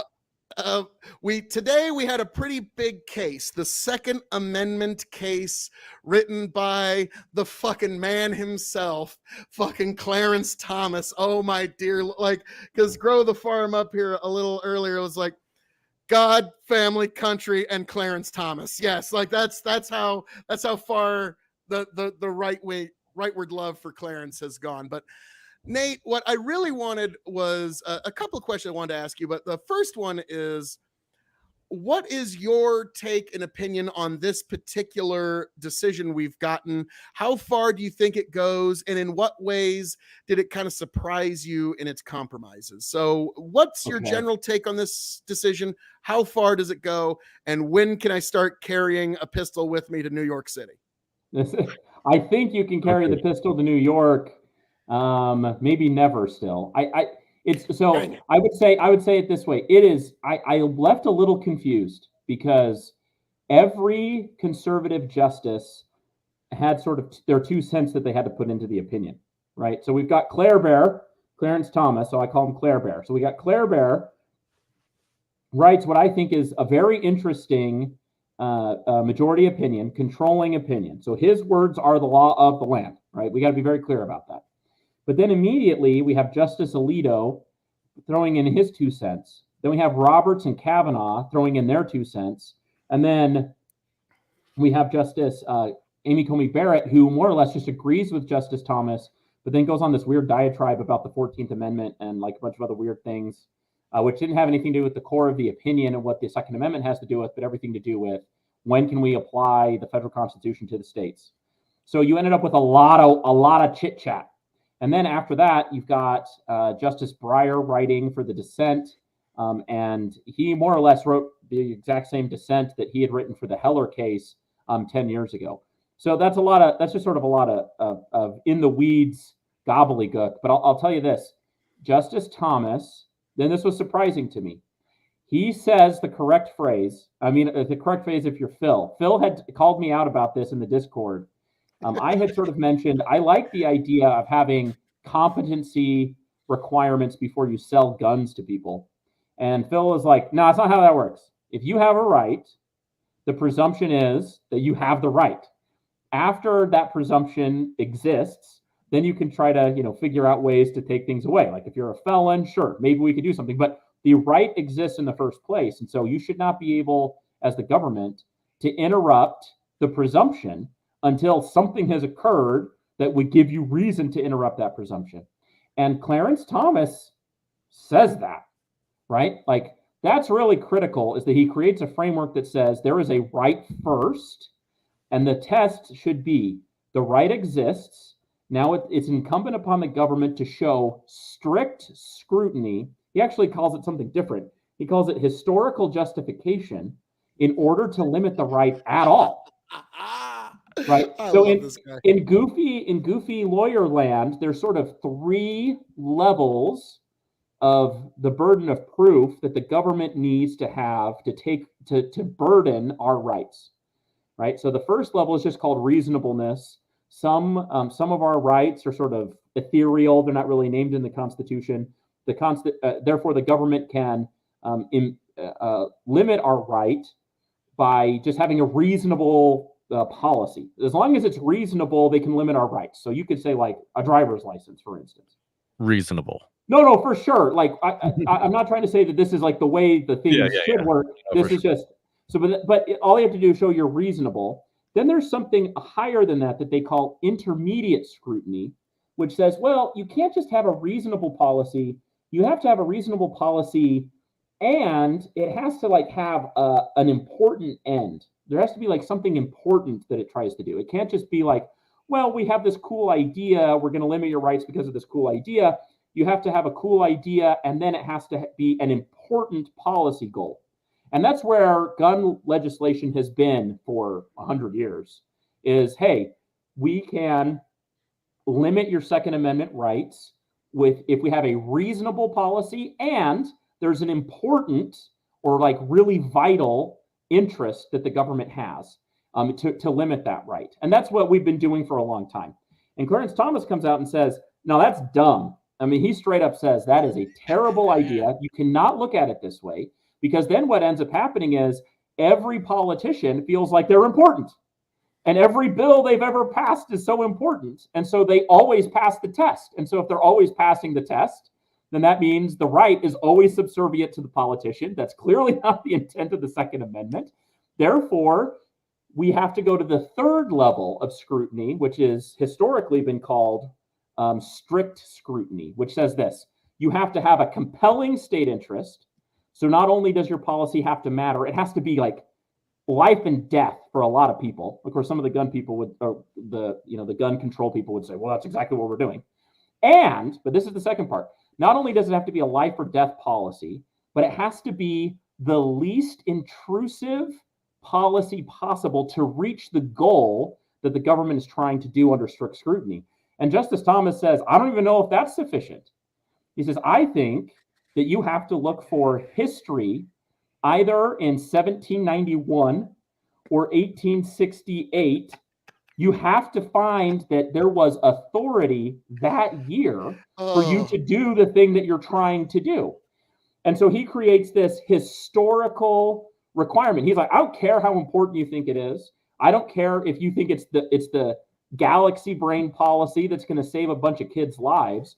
If it wasn't able to be passed in 1868, it can't be passed now. End of story. Now, that seems lovely. And when I was reading it, I was like, okay, this is game over. Phil is happy. He's going to be able to open carry fully automatic weapons in New York, right? Woo! Oh, right. And so as I continued to read, though, all of the conservatives on the bench, it got worse from there. Right. And then it starts to go downhill because they come out and they say, well, we just think this applies to handguns. And like, when we say bear arms, we mean like the common weapon of the man, and it can be born in certain circumstances, but not other circumstances. And there's some evidence there were some licensing requirements in some cities in the 1860s. And so we think there's still some play that the legislators and city councils and stuff can still limit the right without having to go back and find the actual historical root of the matter. And both Alito, Kavanaugh, and Roberts more or less say that. Amy Coney Barrett does not. She seems to be on board with Claire Bear on this. So really we have 2 votes, 3 votes, and 3 votes.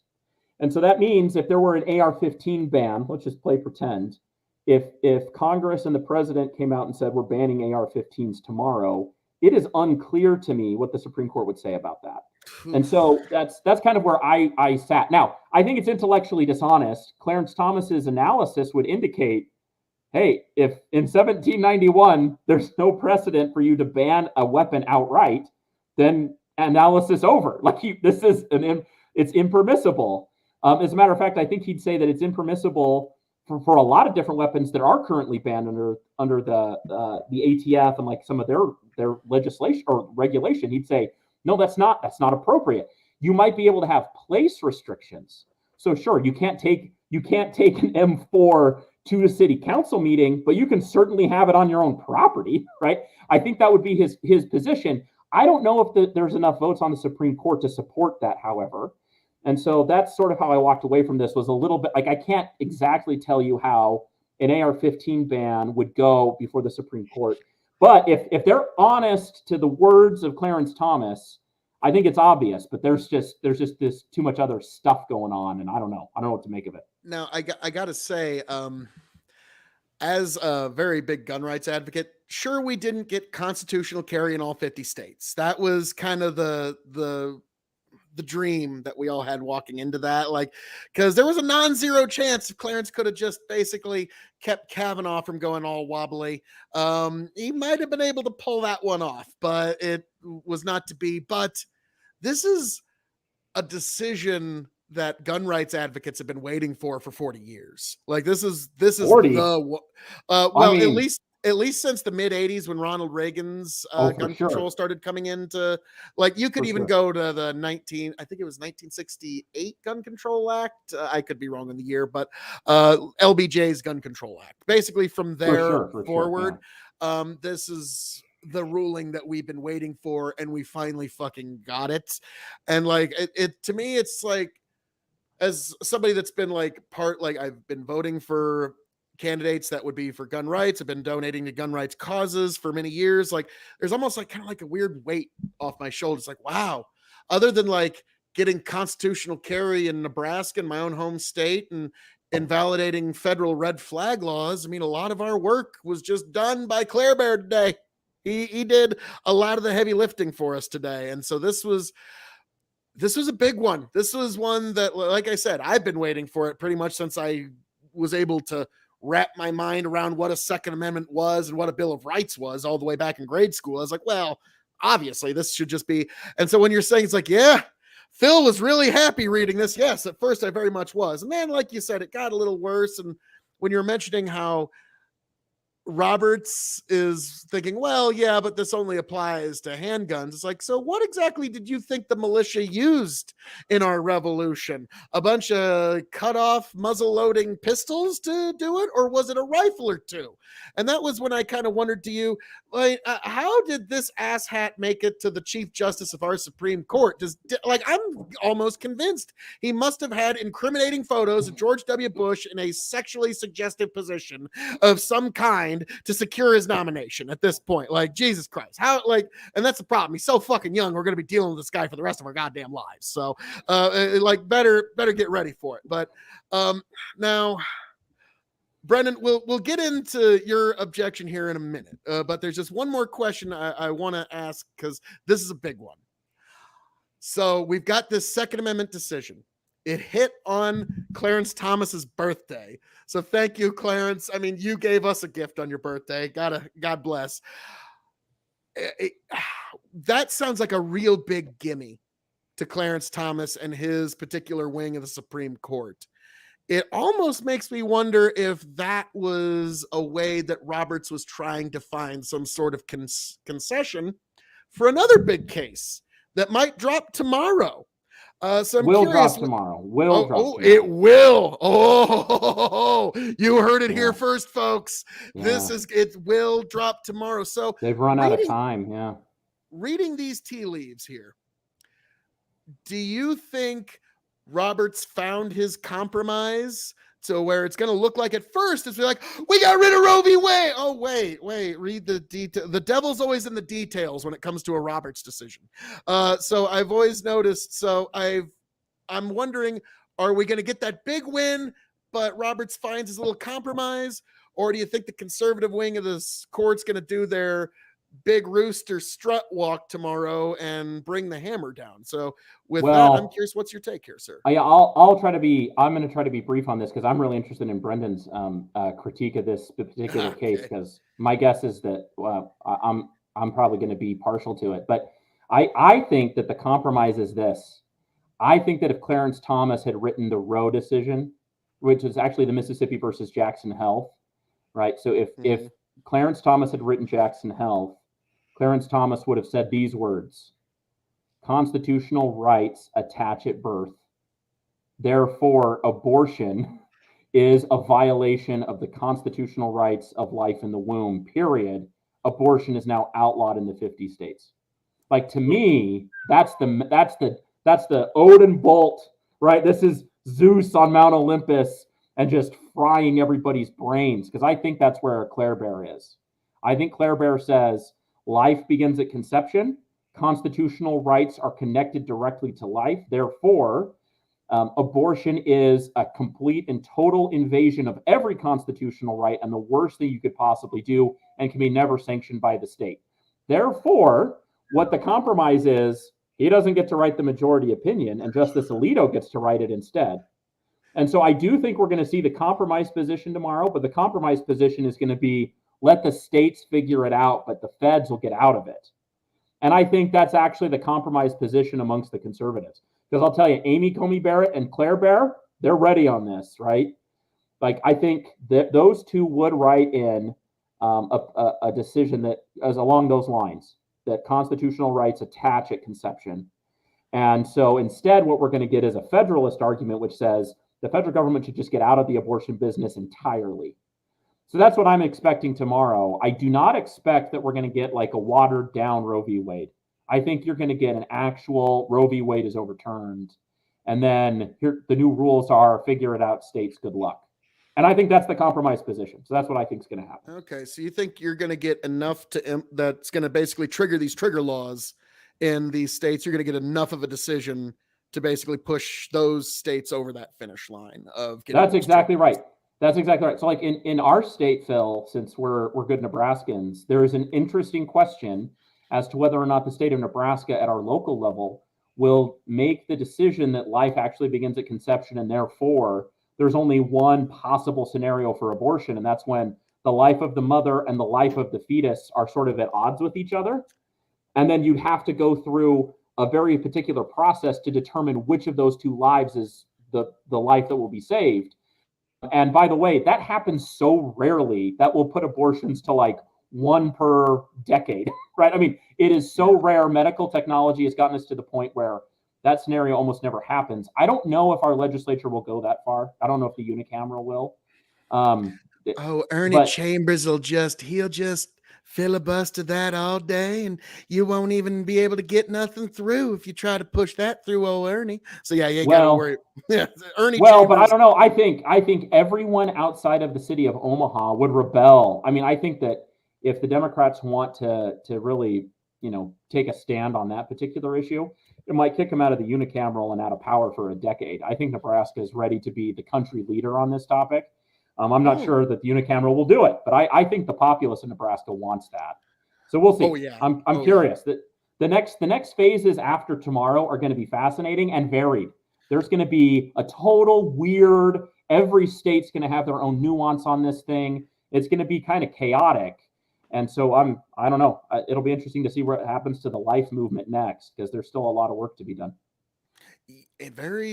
very good analysis. Because like you said, here in this state, the people would want it, because every single billboard in this whole state. Brendan was actually in Nebraska not too terribly long ago to visit us for filming the bourbon tournament, and every single billboard in this state that isn't being used for an advertisement, there's actually a trust set up to a pro-life sign will be put up there. So everywhere in our state, there is a pro-life sign, like, and some cute little baby, and it goes, choose both, love life, and like all that kind of stuff. That's all over the state. So,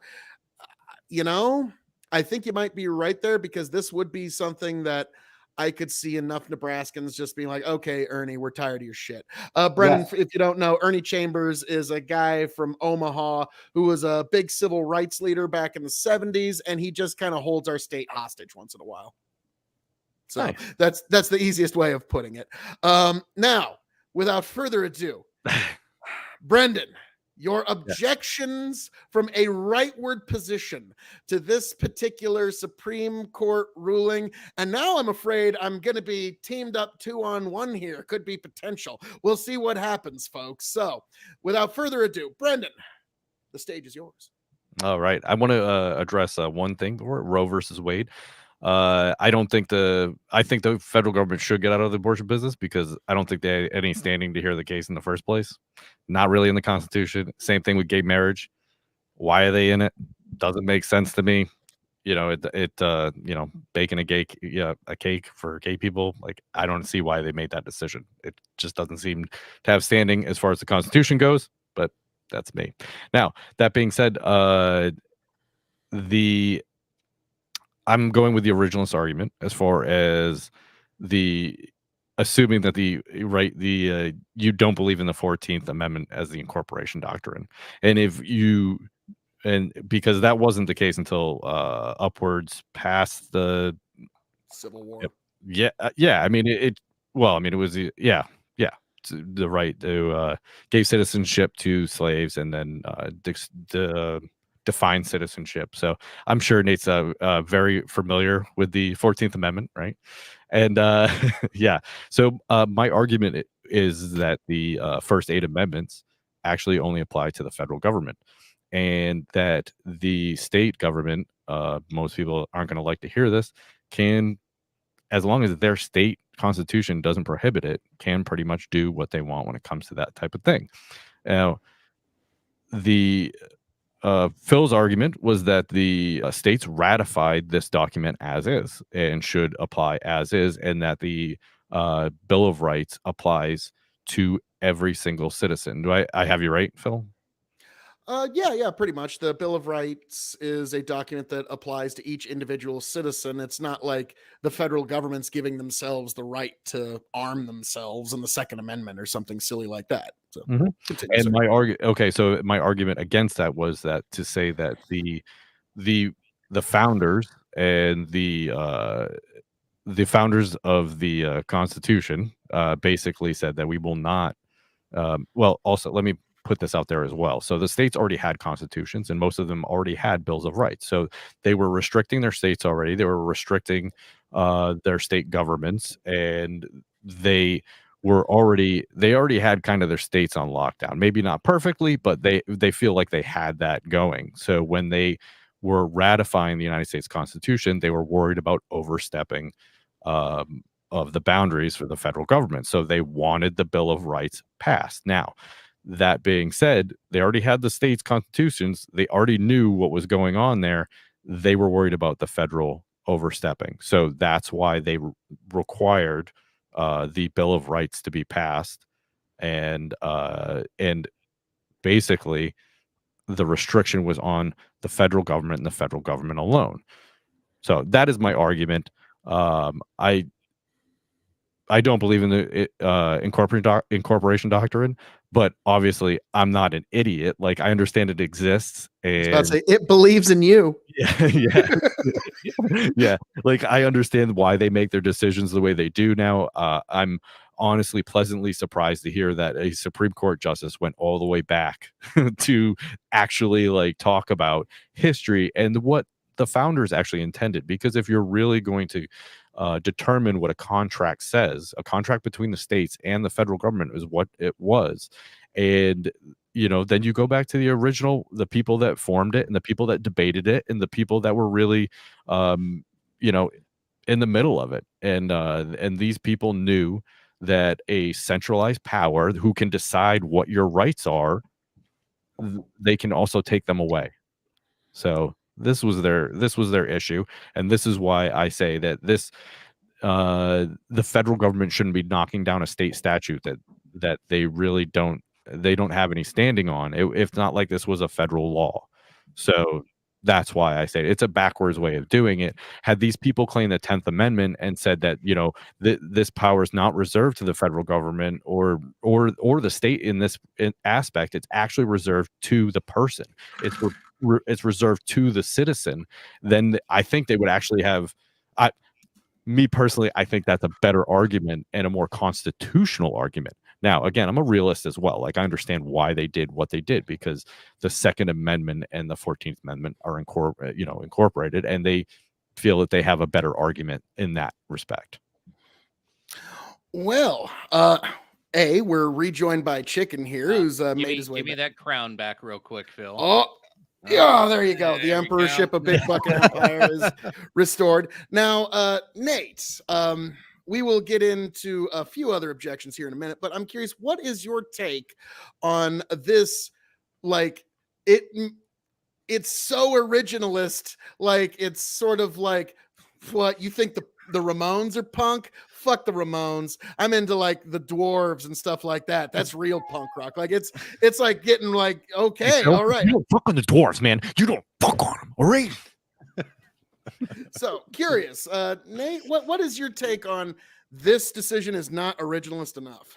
So I actually think Clarence Thomas would agree with Brendan in private chat.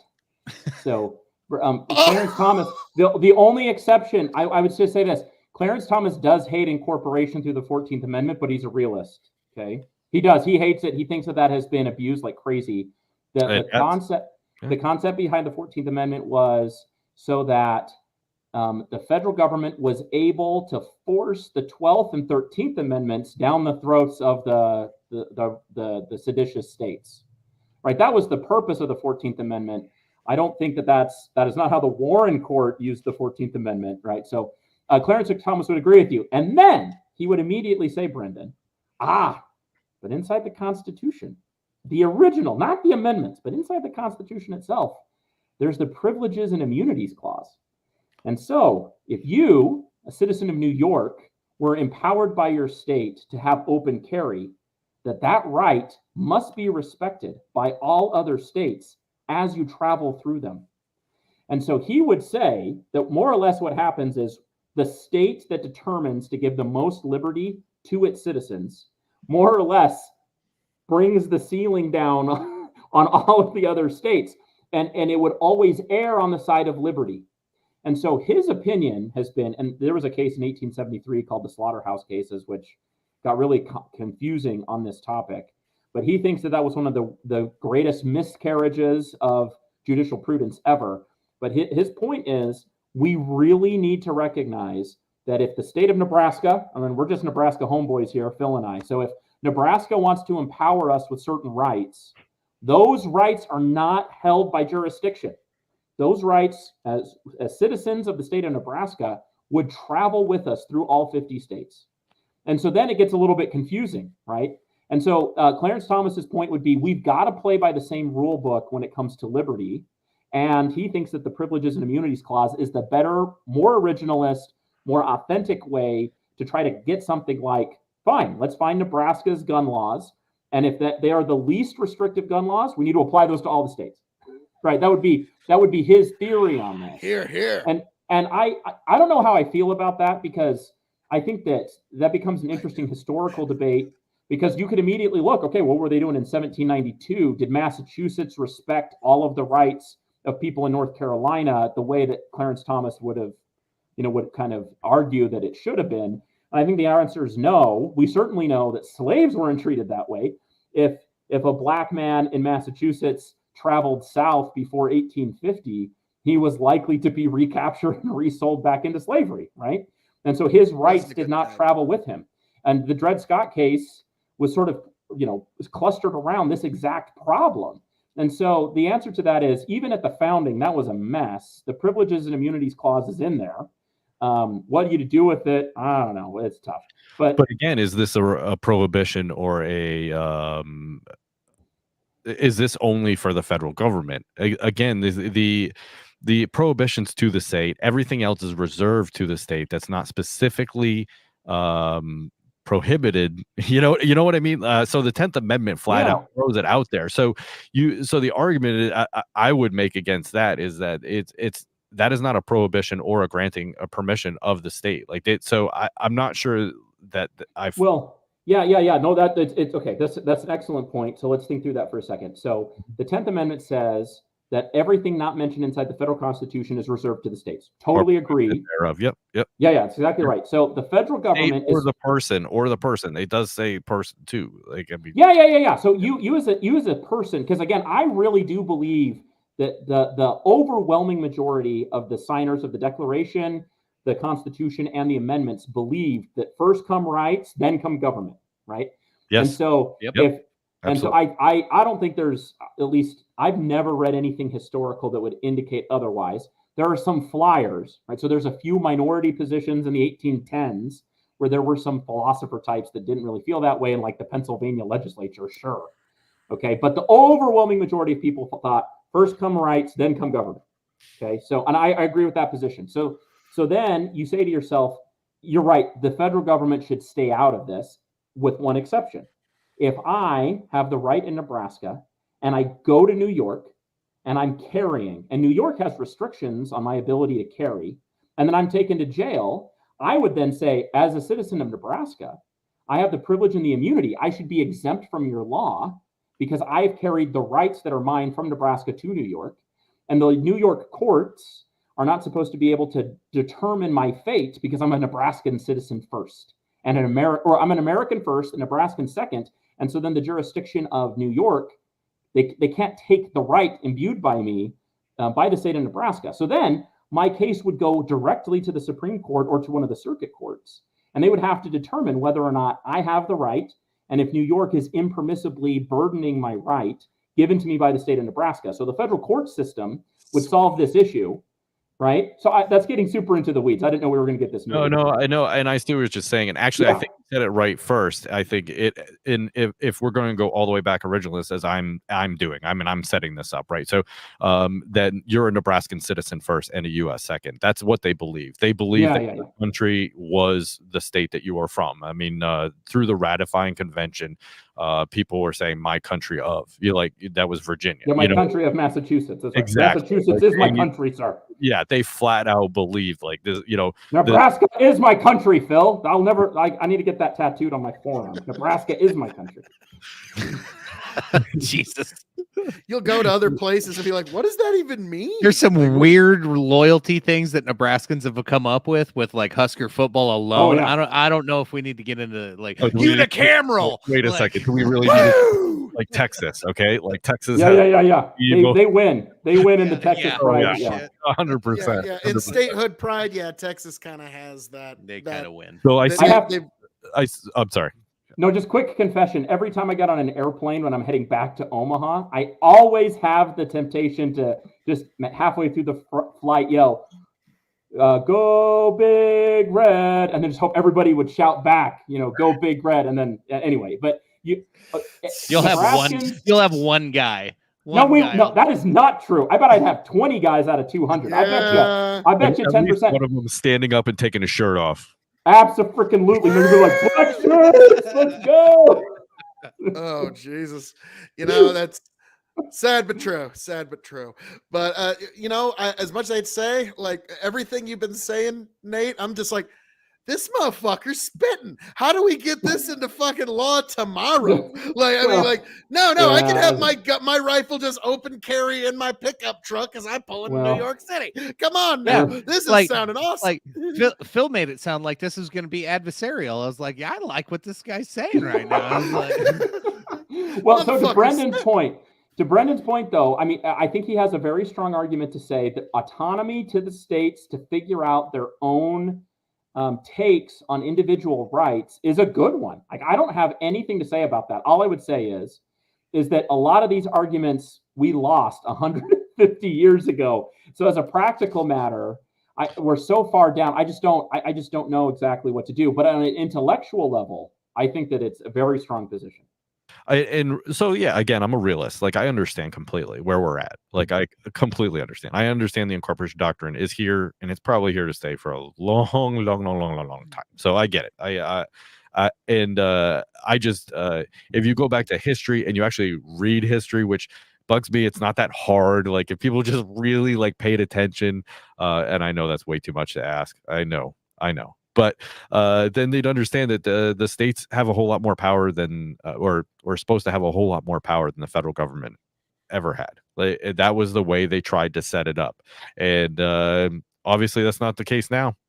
So, as much as I hate to say, like the incorporation doctrine in the 14th Amendment, that will probably be the last piece of anything left of American government or jurisprudence. That'll be like, nope, sorry, Martian Americans. The Supremacy Clause states that we can just fuck you in the ass whenever we want to. Sorry, it's a Supremacy Clause. That's just kind of what it is. That'll probably be the last piece of law that still hundreds exists. of years old, guys. It'll be 10,000 years from now. People won't even know what, like, they'll still be teaching children in class, like, yes, our Space Force was founded by a human by the name of Donald Trump. 10,000. Yes, that'll be like funny enough. But that might be his monument to history. Yeah, pretty much. I mean, well, the Space Force that we all are on now is every teacher that reads a textbook has to say it in Donald Trump's voice. I'm sorry, like yes, he says Nate, he was the greatest president ever. We all have children.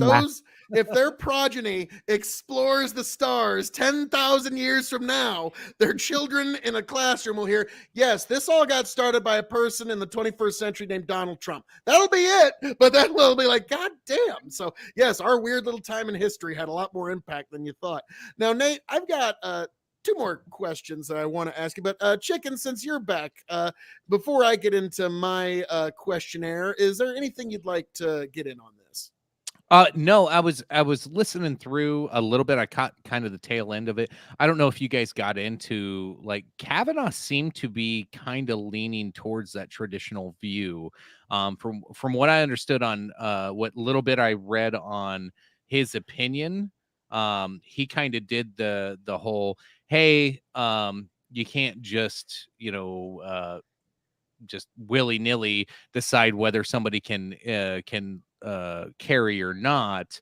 If you're going to set up these rules and you're going to have these regulations in your state, fine, but you just can't say, well, you can have it for protection if we say so in this circumstance, but not in this circumstance. It's either you have it or you don't. So it sounded like Kavanaugh kind of had a traditionalist stance on a lot of this, because he supported, for the most part, a lot of the regulations that New York had in place. He just didn't think that they were enacting them fairly. It maybe reading into it a little bit more than what he was putting forward. But it seemed like he was reluctant to jump onto this decision. I have to sadly agree, because he was one of the few that went kind of wobbly, and I'm kind of blaming him for not allowing Clarence to go full constitutional carry in all 50 states. Like, I think if Kavanaugh would have been a little bit harder on board, then that would have probably been the law of the land today.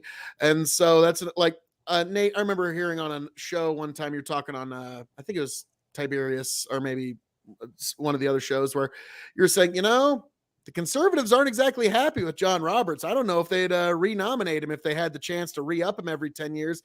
That's accurate. Kavanaugh, for this little Second Amendment betrayal, that would be another one that would at least be something we would consider. Now we will find out how far that goes tomorrow, because tomorrow is going to be also a very big day. Now, Nate, my two questions for you. I'm putting you on the spot here. Do it. Let's say, okay, in this thought experiment, I think I know where he's going. You are Chief Justice Nate Dallin. Okay. I recuse. I commit suicide. The answer is I commit suicide by hanging. He's Jeffrey answer, Epstein. Like the look on your face was just like, oh fuck you. Like I know you're a nice guy. You never say that out loud, but fuck. But no, okay. You're Supreme Court Justice Nate Dallin, and you have 4 votes with you. You get to write the majority opinion. How far would you have gone on this Second Amendment decision today if you were to write the majority opinion? And then the bigger question, the opinion tomorrow, Roe v. Wade, would you preserve? Would you try to alter at the fringes just a little bit? Or would you try to temper the conservative justices? Like, I'm curious, how would you try to play that? And I yield to you, sir. So the Roe decision's easier for me. I actually think that letting the states decide is exactly the right thing. So I would be hesitant to go ahead and attach constitutional rights to the unborn, right? Which I think is the ultimate position for many pro-lifers, which is like, no, guys, it's a living thing that cannot speak on its own. Therefore, it gets all of its rights. And the responsibility of the state is to defend those rights. Therefore, all abortion is just out. And then unless there is that situation where you're balancing the life of the mother and the life of the child. And frankly, in that kind of a circumstance, we should probably have a powwow, and it should be supervised by the court as to who wins that debate and why. And it should be based on medical science and who probably has the better probability of surviving and having a good, productive life. It probably shouldn't just be like, oh, I, the mom, think that my life is going to be in danger, therefore I can abort. I don't think that would be appropriate. I don't. Fucking common sense. What is wrong with you? Yeah, no, I do. I think that would be the You're right. You have no extreme. place on the Supreme Court. Get out of here. Yeah, that would be the ultimate pro-life position. You're gonna shut down so many OnlyFans pages.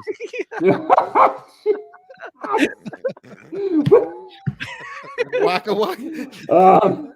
Welcome to Big Bucket, Nate. I'm here for comic relief. I'm sorry. Did we just accidentally make murderers into half the internet? Is that what just happened? Whoopsie Only daisies. half? Well, the OnlyFans half. When we start our shows, it's like we're leading people into battle. They're not all going to be here when it's over. yeah. They're not all going to be here. And mostly due to friendly fire, it appears. All right. Yes. Anyway, Yes. So I don't think I understand that position intellectually. I do not think from an originalist perspective, that makes a lot of sense. I think it's a state's issue. And then I think that the states can screw it up or they can get it right.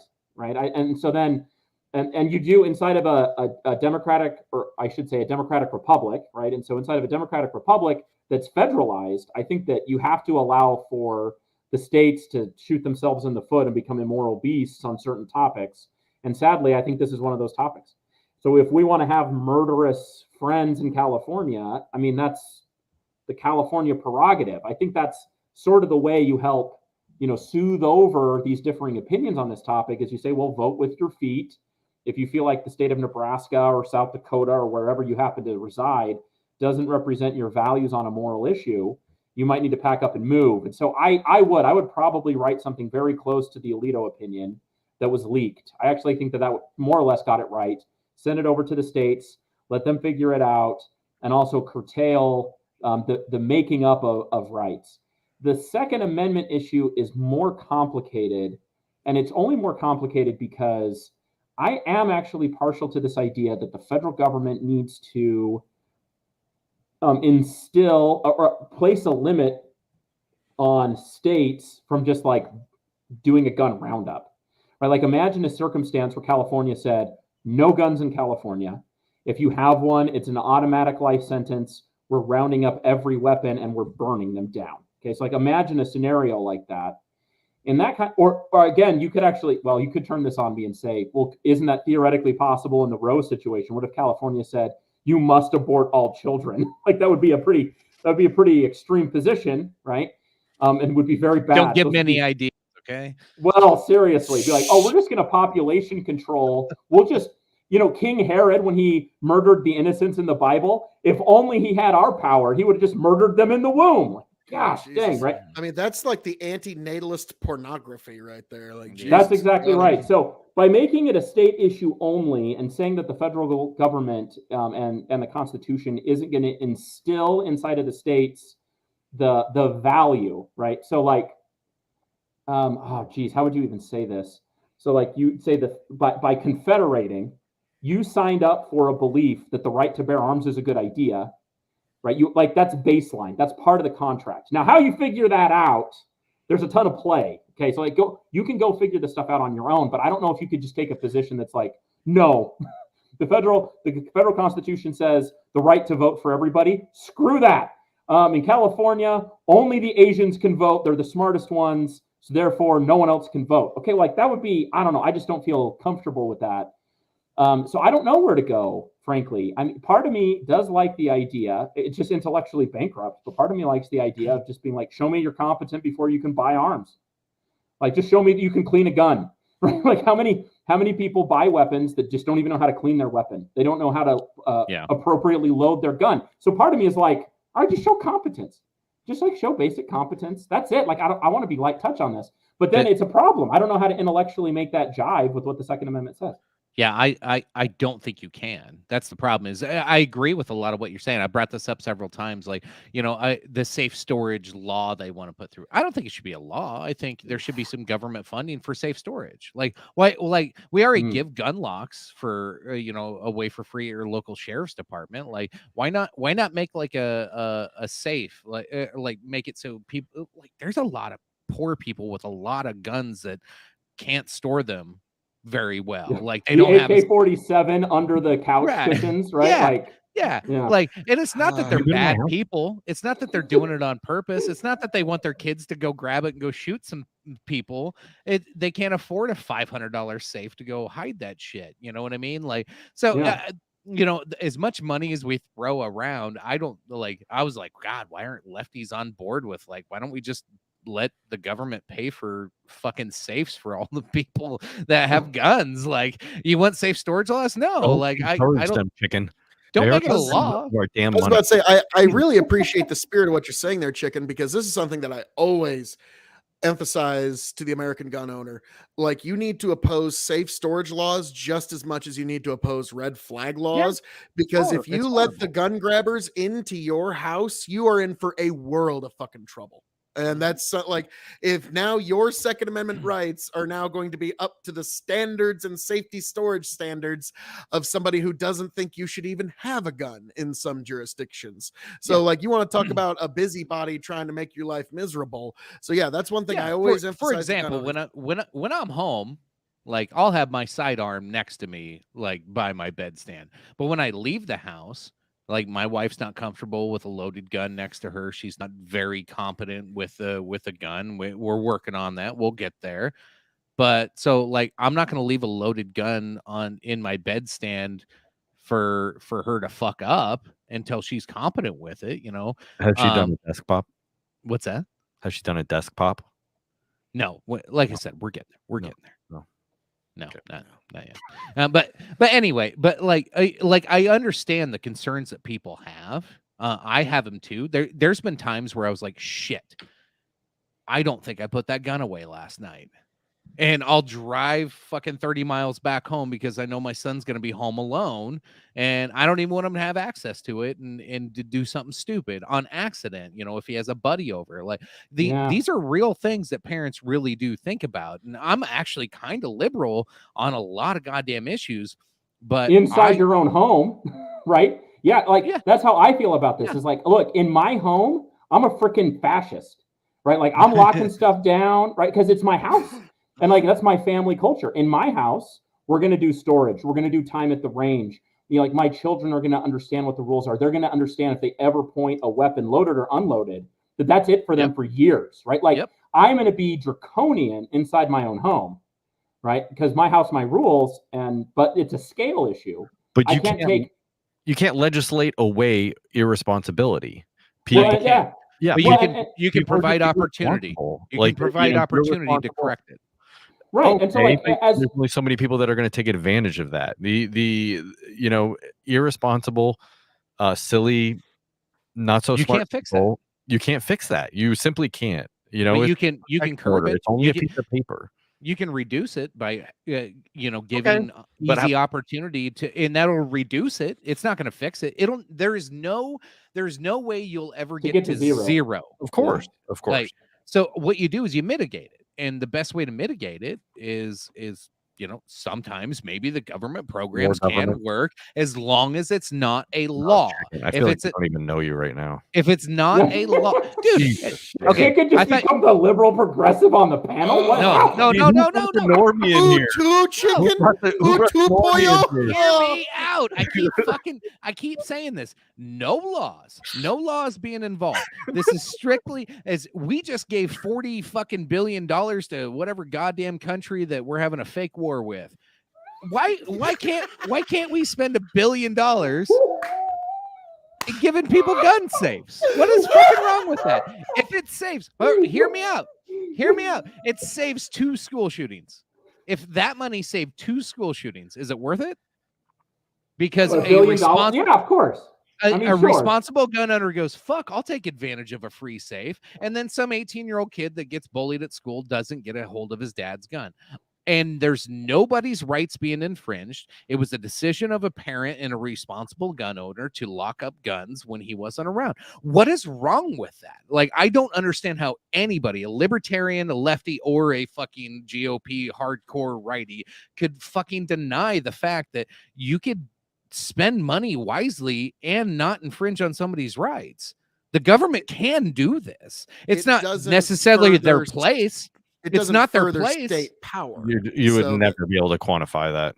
I can't quantify half of what they do, though. Yeah, I know. That's it's something that I was pointing out the other day. I'm like, just do something for me for once in a while, you fuck. I need a new state.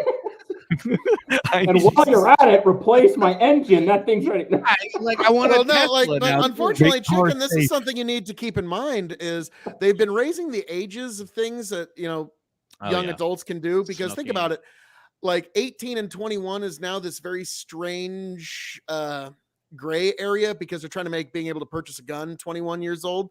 Because here's the thing, though, keep this in mind, folks. That's gross. You can vote when you're 18. You can fight in a war when you're 18, and you can pay taxes when you're 18, but you can't buy cigarettes till you're 21, alcohol till you're 21, and in many states, and very soon, possibly federal law, a rifle until you're 21. Notice how 18 years old, you can do all the things that benefit the powers that be, but you can't do anything that might be serving yourself until you're much older. A very interesting juxtaposition in our American Is cigarettes 21 now? I thought they were 18. Yep. No, 21 now. Donald Trump, unfortunately, that was something he signed into law. He made cigarettes from 18 to 21 years old. Now, I get it as a public health issue. It's a good idea. But to me, it's like, we already have the oldest children in the fucking world in this country. Okay? Like, you're considered a child until you're 26 to an insurance company. So to me, that's just, it's a little much. It's a little much for me. So, but Phil can do a shot today, and I'll gladly pay. No, sorry. That's that old Popeye. I'll gladly pay you on Tuesday for a hamburger today. Nice try. I know we jumped back over to guns, but I thought we were talking abortion there for a little bit. My one suggestion, which I'm going to shamelessly steal this from Scott Adams: get all the women together, let them decide, and I'm good with it. Well, no, can we say let all the mothers decide? Nope. It's got to be all women. You're going to allow all of the. I need to be politically correct on this. Do you want me to say it? All biological females that can have children. This is where. Anything with the womb. I'll say it. All biological females that can have children of legal age to vote, which is currently 18. They all get together. They discuss it. Whatever they come up with, abortion's going to be illegal if you do that. So you know that's going to work out. Well, no. The joke is they'll never fucking make a decision. No, I think no decision. Hey, where do you want to go to eat? Ouch. I don't know. No, my experience has been almost universally. I can't think of it. I'm sure someone on stream is going to be like, "Oh no, I know a gal." Okay, but every mother I've ever met. We all know a gal. Yeah, we all know a gal. Every mother I've ever met, they've like had 3 or 4 kids. Like, it's, the idea of getting rid of one of those, like of a pregnancy, they're the most fired up about this topic of anybody I've ever met. Mm-hmm. I mean, it's unreal. It's like, if you had spoken with my mother, she's passed away, but she's the mother of 6. I mean, the idea that you would not bring a pregnancy and a precious life into the world. I mean, that, like, there's no way she would have allowed that. Yeah. Right. Yeah. So I think if you just allowed the mothers to decide, the ones who've actually delivered a baby, then it'd be a slam dunk life begins at conception situation. I'm sure there's a few outliers. I'm sure somebody's thinking, oh, I know this gal who, I get that, but I'm just telling you, life would begin at conception. As much as I hate to say, now again, total anecdote, I've experienced the same thing at a ratio of like 10-1. Like for every like one variantly pro-choice woman I meet, I'll meet 10 pro-life. Now, again, my personal anecdote, take it for what it's worth. And we live in Nebraska. But yeah, we do live in. What is the largest political demonstration every year in the entire country that never gets any press coverage? The pro March for Life. 1 million mamas show up in DC in freezing, frigid cold. Okay, my mother-in-law has gone. Fox News covers it once in a while. Once in a while, right? Who was the first sitting president to ever go speak at the March for Life? It's your boy, Phil. Donnie. Is that Ronald Reagan? Oh, no. Oh, okay. It was Donnie. It's your boy. Oh, wow. It took all the way until... God. The Cheeto God. Tear to Phil's now, eye. You know what's funny? Like you might get a kick out of this, Nate, because you'll get where I'm coming from. Because like an ex of mine, I would talk to her family and everything, and what I saw is they were a Hispanic family, and I call March for Life Hispanic NRA. Oh yes, 100%. Because 100%. like if the March for Life sense. says vote for X, Y, and Z, the Hispanic population of Nebraska, from what I've seen anyways, will vote for X, Y, and Z in that fucking order. Like it's that's right. Wow. If you talk with Hispanic women, and they will take the chancla. That's when they take their shoe off and smack you with it, right? They'll give you the chancla because it's like this is something that is, I mean, it is weird to them. It is absolutely weird to them that this is even a conversation. It's largely a Catholic society too. That's exactly right. So Brendan is right. Like their culture is seeped in a culture of family, community, growing families, Catholic tradition, life comes first. Mm-hmm. I mean, it is strange to them that these affluent white people are so interested in protecting abortions. Like they just can't understand it. Like I have many Hispanic women who work at my law firm, and they look at me like, I don't get this. Like why are your people so like worked up about this? Like, first of all, my people. What are you talking about? My people. We're all Americans here. Did you just assume my race? But you know what I mean? Like I'm serious. In my life, the most zealous pro-life advocates have been women, and they've been predominantly women of color because they're mostly Latino women, right? And I don't know. I think that the narratives, especially the mainstream media narrative on the life issue, has gotten super out of whack. It turns out that I think it's a lot of high class. I mean, I say high class. I just mean rich, educated white people, especially those who have no families, like they're not married at all, or else they have like one child, that's it. And these folks are like, oh, no, we just need to help the Black community live our lifestyle, and then everything will be great. So we need to help them only have one child, right? That's how they think about these things. Yep. Like, no, you're right. You're absolutely right. I want you to keep this in mind tomorrow when this decision drops, and if it goes the way that conservatives are thinking it's going to. Democrats got us here by pushing for what was ostensibly infanticide, to the point where it's like up until like 2 seconds before the baby is born, you should have the right to, and I've debated people on panels, on like Prime's panel and all these different places here on like Twitch and shit, where they will full-throated say, no, up until the very second of birth, you should be allowed to abort that baby. And that's essentially infanticide. And so unfortunately, I'm sorry, you just meant to say murder, right? That's just murder. Yeah. I don't know why we call it infanticide. That's the murder of a child. That's it's kind of like if you commit fratricide, you've murdered your brother. If you've committed regicide, you've murdered your king. If you commit infanticide, you've murdered an infant. And so, like, has anybody on this panel ever committed filicide? Is that a thing? Could we? I'm working on it. I'm working on it. You know, I just want to. I fucking kill it every day. So I mean, I guess if that counts. Perfect. That's perfect. So yes.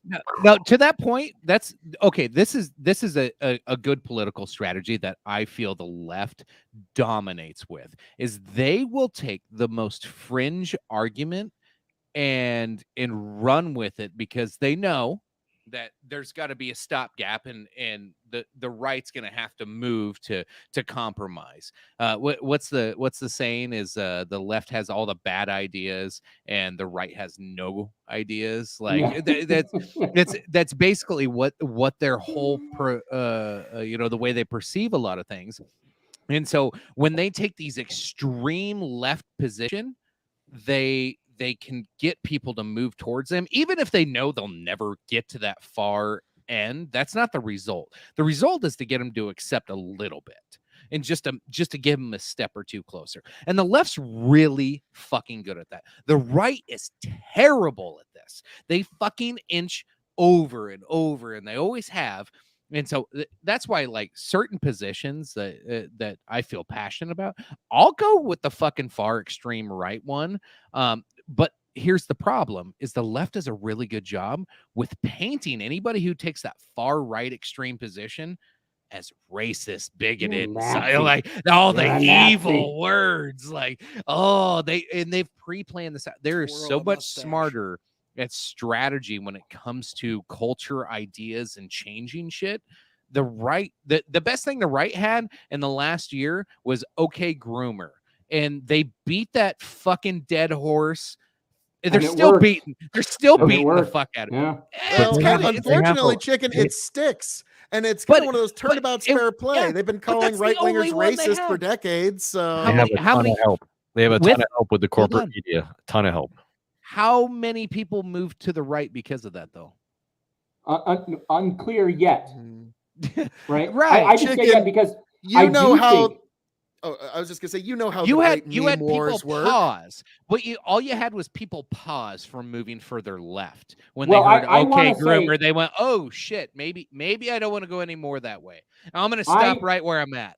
I wonder. So, Chicken, that's a good point. I just want to say, I think that with a little bit of time, this might change. The people that might have a change with the OK Groomer hashtag tagline would be college-educated white ladies living in suburbans. Right, or in the suburban areas. If you shame them enough, yes. Well, I don't even know, because it's like the reason that the groomer thing is so fascinating is because not only is it like a great zing, because it is, right? It's great for trolling. Oh, it is great. It's perfect. But it has grappled with or grabbed onto a couple of pieces of sort of truthiness, right? Like there's a lot of truthiness when it comes to if you see sexual topics in grade schools in particular, right? And this idea that should be introduced early so that people can be more accepting and affirming of alternative sexual lifestyles later in life. I mean, that's really what the purpose is, right? Sure. And guess what? The problem is that sounds like recruitment, and a lot of these people are actually okay with older people and younger people having intimate relations. And so I think that there's enough truth inside the tagline that a bunch of suburban moms are actually going to be like, oh yeah, I'm not voting for those people on my school board. Well, so maybe.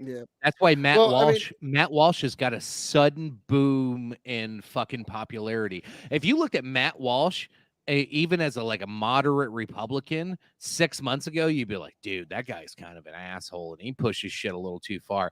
But he hooked onto this "what is a woman" thing, and this what is it, the groomer discourse. That's him. Yeah, the queens dancing with all the kids and reading books to him. Like, he has latched onto this, and now he is one of the most popular right-wing voices in the world right now because he's fighting. Because he hasn't been banned yet. Yeah. Well, Daily Wire's give it time. The big right-wing voices eventually get banned. Doesn't matter. I shit on Ben Shapiro all the time. He did an amazing job with the Daily Wire and the crew that he put together. You can ban every one of the guys from the Daily Wire right now, and they're still going to grow. They have built a nice ecosystem. That they can't get canceled. Like, I mean, you can get canceled on YouTube, you can get canceled on Twitter, but that doesn't matter anymore. So but he's so popular right now because he is fighting this mainstream right-wing thought of this anti-groomer push, and he's doing it well. He's an asshole. He pushes shit to the far right and extremes, and that's what nobody liked. But he found one that he can dig his heels in, and he's never gonna be wrong on it. So yeah, Well, it's it it's was like interesting to watch. it's like Nate was saying a little earlier, it's really starting to stick. Like it's something I've even been kind of formulating because and all I'm doing is taking some of the like jokes that other people are kind of formulating on like Twitter and through memes, and I'm just turning it into my own Jeff Foxworthy bit where instead of you might be a redneck, you might be a groomer. Where it's like, if you think drag shows and strip clubs are an appropriate venue for a grade school child's field trip, you might be a groomer. If you start your sentences with "don't tell your parents," but you might be a groomer. Like, yeah, I mean, you could there's a. I know it has legs. It has serious legs. It's gonna stick for a while. I'm afraid. I'll produce it. We got to start recording these. Oh God! All right, hey gentlemen, this has been a lot of fun. I got to bounce. My wife just got home. I still got chores to do. So you all are all great. This has been a lot of fun. I hope you all stay safe and happy. We'll talk soon. You too, sir. Good seeing you. God Very bless. nice meeting you. Nice. And folks, you just got an extra 20 extra minutes of Dog and Chicken Show tonight. Feel blessed. Yes. Thanks for in America sticking around. today, it seems if you stay at all the heart. Oh, good Lord. Boomer, Soomer, Groomer, Susan. No, go back. That was perfect. Boomer, Groomer, Susan. Boomer, Sooner, Groomer, Susan. But no, and so folks, that was the great Nate Dallin. It's always great to have him swing by.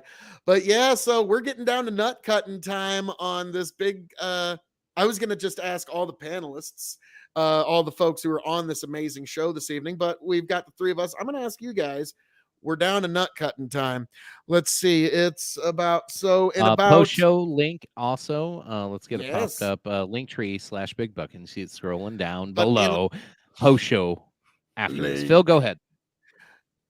In about 11 hours, we are going to be given the decision for Roe v. Wade. We're going to know what American jurisprudence is going to look like for the next 50 years. We're getting down to nut cutting time. It's almost here. I'm curious what you guys think. Is this actually going to happen, or at the last minute, do you think John Roberts is going to find that compromise? Chicken? I think it's going to go as planned. I think Alito's leaked decision was solid. I read that thing twice. I thought every legal argument the left could have, I thought he addressed. Like I couldn't find anything in there that you could attack it with.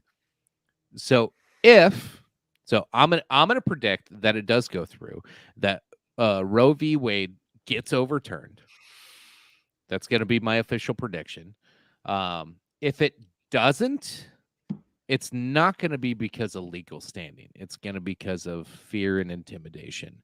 And our justice system will have lost all faith from any libertarian or right-leaning people in this country, and any honest lefty that can see what's been going on and not say that they were trying to intimidate a decision from a Supreme Court justice. If you lose faith, we have no faith in Congress. We have no faith in the executive branch. The only faith that's left in this country is in the third branch. And if we lose faith in that, it's going to be a horribly sad day. And everybody's like, oh, the left is going to riot and we're going to have fucking protests and well, you might, I don't know. It won't last long. But if they don't overturn Roe v. Wade after the arguments that have been put forward, I think you lost trust in every branch of government possible, and I don't see a future for this country. I'm not weighing the future of this country on this one decision, but what we've seen transpire since the leak, I have a lot of concerns. If they flip their decision, I have a lot of questions. Honest lefties, KOE, I loved you an underhanded softball there. Oh yeah, I know. No such thing. It's to be on the left is to project. There's a couple out there. Let me know when you meet him. But yes, I'm sitting here trying to think of a name. Brendan. I'll get back to you. Yeah. You So think- first off, I have no faith in any really branch of government. So I don't know. I guess the Supreme Court's a bunch of jackasses too. So, but I think if this does fail, it's because Roberts Obama cares it. He's wishy-washy. He's just straight up wishy-washy. But I think, like Nate said, I hope they go back to what they're supposed to do and leave it up to the states. So I'm hoping it goes there. I don't know how you have any faith that like they're gonna make the right decision because No, I didn't say I had faith. I just Yeah. like the general no, I get it. elected, No, I get it. the Yeah. general public's Yeah. faith is gonna be Yeah. gone. Maybe it's it's gonna be just- the mask pulled off of everything. But like You're with saying the- you have with no the faith in our Obamacare government? decision, that wasn't I have proceeding, faith in like- Clarence Thomas. Yeah, yeah. Happy birthday, Clarence Thomas. Oh, God bless you. Yeah. But I understand what you're getting at there. Now, there was a meme that I saw earlier. I didn't get a chance to drop it when Nate was here, but it was kind of funny. It was somebody kind of on the left, and I'll give them at least their just due because this is also kind of close to your interpretation of the Constitution, Brendan. It's like, it's funny that the right wingers are celebrating the fact that on this gun thing that there's no states' rights, but for abortion, it's going to be all states' rights. So like that's a little closer to your interpretation. Now, there's a lot of nuance that's being overlooked there, but it is a little closer to what I would call your interpretation. Sir. States' rights is racist, by the way. Okay. Phil, I think you're like, at least you could make an argument that, that gun rights are in the Constitution. Although I don't agree with you, as far as the states go, but like there's nothing about abortion in the Constitution. There's nothing, like zero. Like there's no. Well, right I don't life. think people 250, 300 years ago thought we'd be shoving clothes hangers up. Yeah. But again, then amend the Constitution. That's what the amendment process is for. Like that, you don't get just to magic yourself in authority. That's just not how it works. True. Well, apparently you don't remember the Obama presidency all that. Oh, I do. I remember. But yes, Grow the Farm Up says, I agree with Brendan. You traitor. No faith in any of the branches of government. We're approaching scary territory if a few chips fall the wrong way, like another lockdown during midterms. I'm sure they're not going to try that whenever a Republican has a chance of winning an election ever again. Nope. No sirree, Bob. And we would never dare speak anything of the sort here. And I didn't mention it here, but I mentioned it on our talk earlier. But like, anytime you celebrate a right being quote unquote given by the federal government, there is that double-edged sword. If you think that they can give it to you, then they can also take it away. So I've always maintained that government's power. Like I've always maintained that your rights are not given to you by any god or government. Your government doesn't give you rights. All they can do is infringe upon your rights. Not how the government sees it. Well, no, that's even how the Second Amendment is being viewed now. Because like even Nate says, like you have this right that springs into existence from you springing into existence. Agreed. And because we were having a back and forth on registration requirements, I was like, well, if you have to be some sort of, grow the farm up, you traitor. Ooh, to grow the farm up. But sent a little heart your way. Oh, wow, grow the farm up. You got yourself. Check him out at Dad's Worldwide. Like, share, stalker. subscribe. I don't know. Like next time he comes back to Nebraska. So where can I meet that strapping gentleman? Grow the farm up. No, next time we're raising money to get him down here. Grow the Farm Up happens to fund half of it. Wow, Grow the Farm Up dropped all this money into this Bring Brendan to Nebraska fund. Who would have thunk it? Jesus. So, gentlemen. Oh, you got a Playboy bunny on that fucking koozie too. It's the Lucky Hair Brewery. Nice. But so me personally, I think I would like it to be kept to the states. I'd like it to be left to the states. I got a sneaking suspicion. I got a strange little my spidey senses is tingling that at the very last second, John Roberts is going to find a way to keep Roe v. Wade in some way, shape, or form. But, gentlemen, as I'm known to say around here, all that being said, thank you for joining us for episode 144. Shall issue. I am your king of extreme, the man of the hour, the man with the power, the man that makes the other podcast cower, the prince and potentate of the political parlance, the lord of the Scottish Highlands, the enjoyer of William LaRue Weller, the master of KOE Nation, which you can find on YouTube to find out how William LaRue Weller does in the 2022 Bourbon Tournament. You got to go over to KOE Nation on YouTube and subscribe. Be sure to follow me on Twitch as well and KOE Nation on TikTok. This is all very on brand. But folks, thank you for being here. Thank you for joining us. Be sure to like, share, subscribe to Big Buckin' Empire on YouTube. Be sure to follow Big Buckin' Empire on Facebook. Big Buckin' Entertainment on Twitch. Linktree/Big Buckin' to find all of our links. Also, Brendan Roy of Dads Worldwide on YouTube has joined us this evening. Every last one of you people, we are about to join a new tomorrow. Tomorrow is the precipice of a new world, and we're going to know what it all looks like together right here at Big Buckin' Empire, over at KOE Nation, Dads Worldwide, all of these great places where you can get this content. We are going to tell you what the world looks like after these big decisions, folks. Thank you for being here. Thank you for joining us. I hope all of you make it back here to Big Buckin' Empire. Happy, healthy, much the wiser. Brendan, Chicken, take it away. Cheers. Way to go on the outro. Brendan, where can folks find you, sir? dadsworldwide.com or at dadsww on Twitter, at dadsww podcast and Instagram. And we're on Gab Getter and all that stuff, but I hardly check it. But yeah, feel free to jump on there as well. And of course, you can't stand me.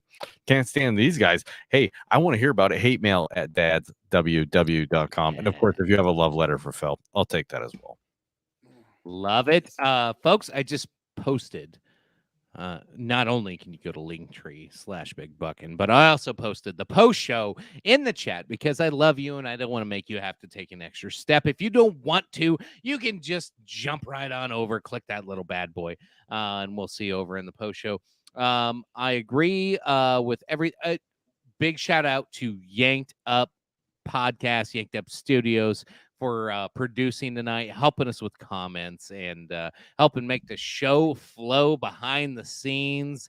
Mr. Yank is sitting in the backstage of the studio, and chilling. I think round of applause to Brendan for holding it this whole time. Yeah, that too. Yeah. Oh, God damn it. I have to be so bad. Just end the fucking show. All right. As always, folks, I love you. Appreciate you. We will see you next week. Good night. And see if it just smells. Gone like a jackrabbit. If I ever get back,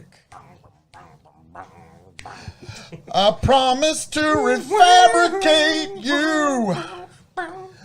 Raging rivers of gold. That's what the brochure advertised. And now we're lost. We gotta take it down.